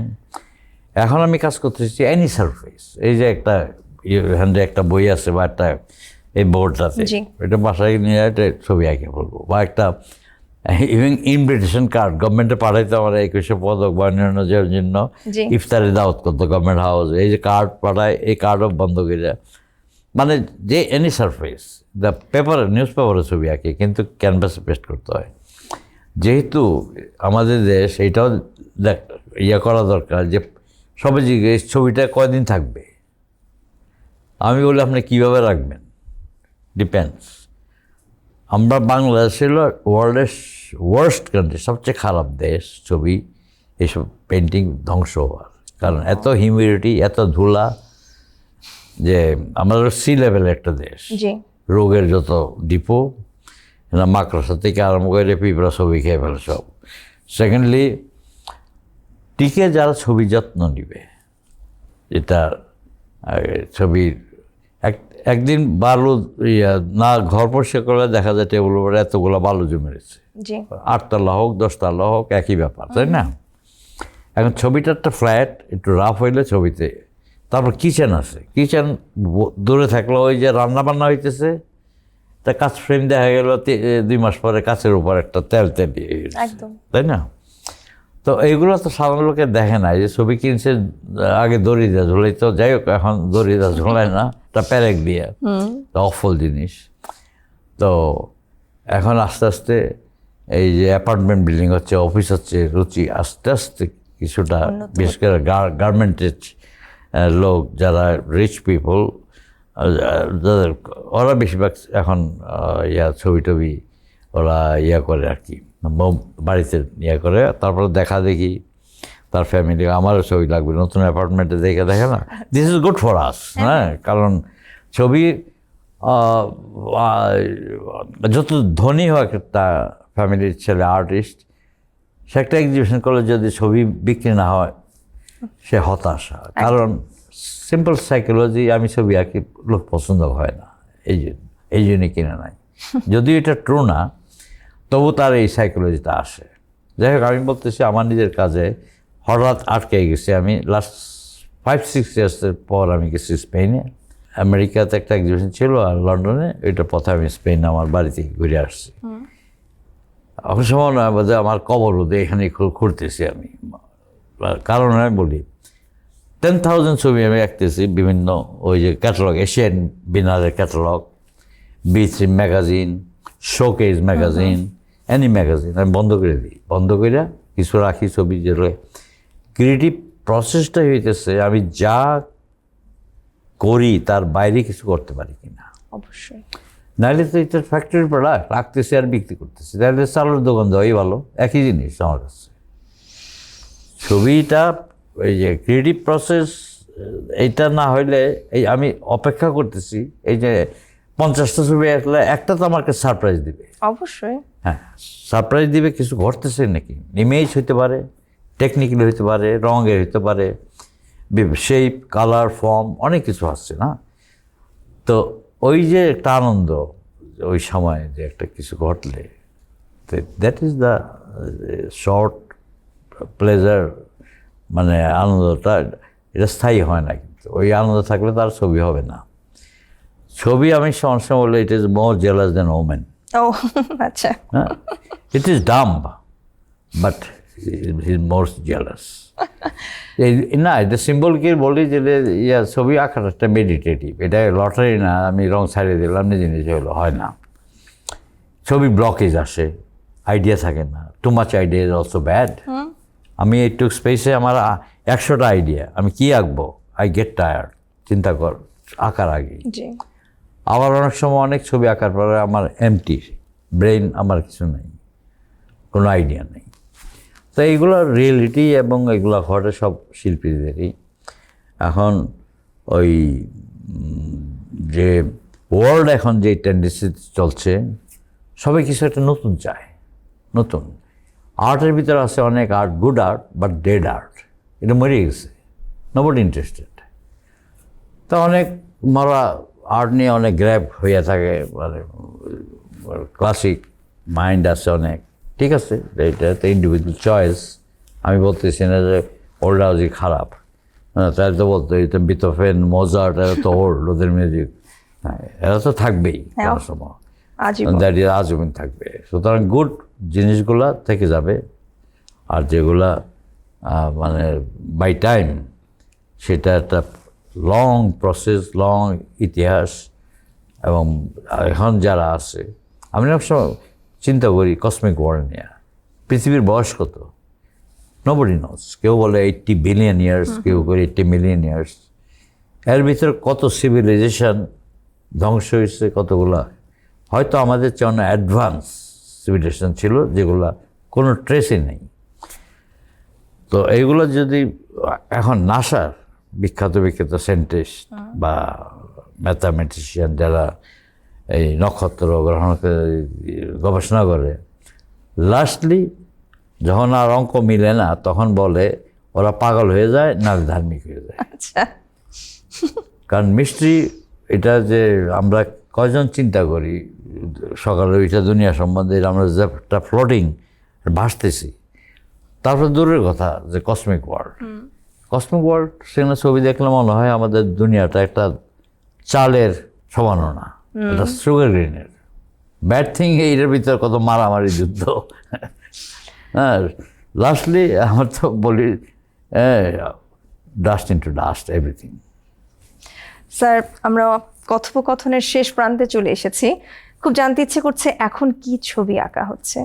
না, এখন আঁকছি আমি ওই বই ম্যাগাজিনগুলাই, যেগুলা আমি চাই না রিপিট করা, যা আঁকি এর বিন্দুমাত্রা যাতে না আসে চেষ্টা করি। কারণ তোমার যে লেখা, ছোটোকালের লেখা বা মিডল এজের লেখা কিন্তু চলে আসে। বাংলা লিখতে গেলে ওই টানটুন থাকবে কিছুটা। হ্যাঁ, তো এর ভিতর নতুন এক লাইফে হয় না। আমি তো বলি 3টা লাইফ এলে, ফার্স্ট লাইফে ওই মেড দেওয়াল ব্লান্ডার, যেদিকেই হাসছি দেওয়াল গিয়ে ঠেকছে, ওই জায়গায় পারি না। সেকেন্ড লাইফে মরার আগে ফাইন্ড আউট আমি কী চাইছিলাম। থার্ড লাইফে ইউ এনজয় নাথিং এলস, কাজ করার দরকার নাই। তো আমি বলি যে লাইফ ইজ সো শর্ট, একটা শর্ট। এখন কী করে বলবো, এগুলো কনফিউজিং অ্যান্ড ফ্রিকশন। একটা মশা যদি 3 ঘন্টা বাঁচে বা 3 দিন সেভ আউট, সে তো তার লাইফ সাইকেল সব শেষ করে দিতেছে। কামড় দিবে, বাচ্চা ফোটাবে, ডিম দেওয়া যাবে, হ্যাঁ, এই 3 ঘন্টার ভিতরে না। তার কাছে হইতেছে যে হিউজ টাইম, তাই না? অবশ্যই মানুষের এই একটা লিমিট টাইম, এই 80, 90, 100 বছর, ঠিক আছে। তা এর ভিতর তো অবশ্য আমরা যে ক্যাপাসিটি একটা হিউম্যান আমাদের যা দিছে, not even 5% we are working doing 100%-এর ভিতর, নট ইভেন 5%। তো তো সেই জন্য কেউ এক্সট্রাঅর্ডিনারি আমরা বলি জিনিয়াস, হ্যাঁ, আর নর্মাল পিপল সব সে দেখাইছে যে এক্সট্রাঅর্ডিনারি পাওয়ার এবং কাজকর্ম যেটা, হ্যাঁ, তোমার এই ধরো এই 50 ইয়ার্সে সায়েন্স যেটা দিছে এই প্রেজেন্ট ওয়ার্ল্ডে, আমার মনে হয় 500 ইয়ার্সও দেয় নাই কিছু। তো ইভলিউশন, এই তো রেডিও আগে সেই অ্যান্টেনা থাকতো এক গাছ থেকে আরেক গাছ, মোটরের ব্যাটারি, তখন ট্রানজিস্টার ইনভেন্ট হইলো, আর হাঁটা নেওয়া যায়, অ্যান্টেনা লাগে না, কিছু লাগে না। This is also miracle. তারপর আসতেছো ইন্টারনেট, তারপর আসলো মোবাইল টোবাইল, এইগুলা। এখন ফিউচার উই ডোন্ট নো। এখন ডোন্ট নো, আমরা হয়তো যাইতে পারি। আইনস্টাইনকে জিজ্ঞেস করছিল যে আপনি সেকেন্ড ওয়ার্ল্ড থেকে গেছে, থার্ড ওয়ার্ল্ড সম্বন্ধে কী বলেন? সে বললো আমি থার্ড ওয়ার্ল্ড সম্বন্ধে কমেন্ট করতে পারবো না, ফোর্থ ওয়ার্ল্ড সম্বন্ধে পারবে। কেন? মানুষের এই ঢিলা পাথর নিয়ে আর চাকার যুগ থেকে আরম্ভ হবে যদি থাকে। এগুলো তো বাস্তব। এখন যেসব আর্মামেন্ট আছে দুনিয়াতে, যেগুলো ওই যে হিরোশিমা নাগাসাকি, সেগুলো পুটকা 100 টাইম একদিনের দুনিয়া ধ্বংস করে দিতে পারে। মানুষও যাইতেছে ওই পথে। আমি বুঝি না যে দুনিয়াতে যথেষ্ট স্পেস আছে, মানুষ কেন ঝগড়া করতেছে, কেন মারামারি করতেছে, কেন ইউ আর কিলিং তো আদার? তাদের তো ওন ফ্যামিলি আছে, ওয়াই? সেটার আনসার তো আসেই, যে কী চায় মানুষ এখনকার। এখন আমি বলতেছি যে আর্টিস্টরা খালি এখন শিল্প ডুবে থাকলে হবে না ওই ইয়াতে, ওই স্টুডিওতে নিজের একটা আর্টিস্টের কন্টেম্পোরারি ইনফরমেশন, এর ভিতর যুদ্ধ হচ্ছে, যুদ্ধের নিউজ, মডার্ন ইয়ার, এটা আগে ছিল। আমি শুরু থেকে বাইরে না 6 মাস হয়ে গেল না, এখন আর্টটা চলে গেছে বুদ্ধিমত্তার ভিতর, ইন্টেলিজেন্সের ভিতর। ইন্টেলিজেন্স গ্রো করলে you have to know many things, হ্যাঁ, পলিটিক্স, ইকোনমিক্স, সব কিছু, তাই না? ম্যাটেরিয়াল চেঞ্জ হয়ে গেছে, আইডিয়া চেঞ্জ হয়ে গেছে, আর্টের রূপ চেঞ্জ হয়ে গেছে অনেক। ভবিষ্যতে কী হয় উই ডোন্ট নো। আপনাকে অশেষ ধন্যবাদ। আজকে আমার মনে হচ্ছিল আমি যেন একটা ভীষণ সমৃদ্ধ সম্পূর্ণ একটা আর্ট ক্লাস শুনছিলাম আপনার কাছ থেকে। আমাদের কাছে তো ক্যানভাস নেই, পেপার আছে, কিন্তু আমরা আপনার কিছু একটা আমাদের দর্শককে উপহার দিতে চাই, তাই একটা হোয়াইট বোর্ড কোথায়? ব্যবস্থা করেছি আপনার পেছনে। আপনি যদি আপনার হাতের ছোঁয়ায় কিছু একটু এঁকে দিতেন। বোর্ড কই? পেছনে স্যার। আচ্ছা,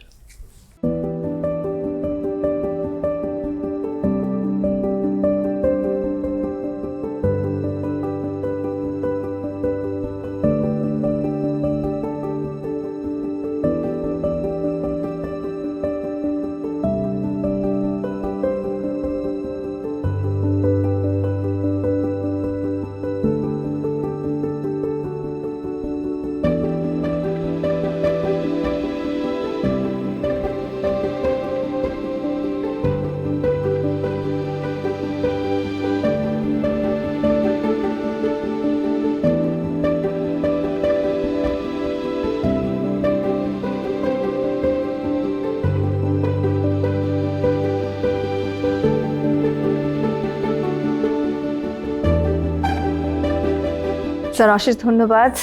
আমরা আপনার নেচার্স ডায়ালগটি আমাদের এই মঞ্চে পেয়েছি, তা আমাদের জন্য সৌভাগ্য। অনেক অনেক কথা হলো, আপনাকে ধন্যবাদ জানিয়ে শেষ করতে পারবো না। আপনার এই মূল্যবান সময়ের জন্য আপনার কাছে আমরা কৃতজ্ঞ। আমি একটু দর্শকের কাছ থেকে বিদায় নিয়ে নিচ্ছি। প্রিয় দর্শক, আমার আজকের অতিথির কথা শুনতে শুনতে আমি এক আচ্ছন্নতায় ডুবে গিয়েছি। তিনি বলছিলেন ছবি আঁকার সময় তিনি কিছু একটা ঘটার অপেক্ষায় থাকেন, যার সাথে ছবির এত গভীর সম্পর্ক, তার কাছে ছবি আর ছবি থাকে না, হয়ে ওঠে জীবন্ত কিছু। আজকের মতো এখানেই বিদায় নিচ্ছি Ispahani Mirzapur presents legend and লেগেসির এই মঞ্চ থেকে। Ispahani Mirzapur presents legend and লেগেসির এই পর্বটি আপনারা দেখতে পারবেন 21শে টেলিভিশনে এবং কাহিনী স্টুডিওজের ইউটিউব চ্যানেল এবং ফেসবুক পেজে। আপনাদের সবার জন্য শুভ কামনা রইল। ইস্পাহানি মির্জাপুর চায়ের মন মাতানো ঘ্রাণে আপনাদের প্রতিটি মুহূর্ত চাঙা হয়ে উঠুক, এই শুভকামনায় বিদায় নিচ্ছি।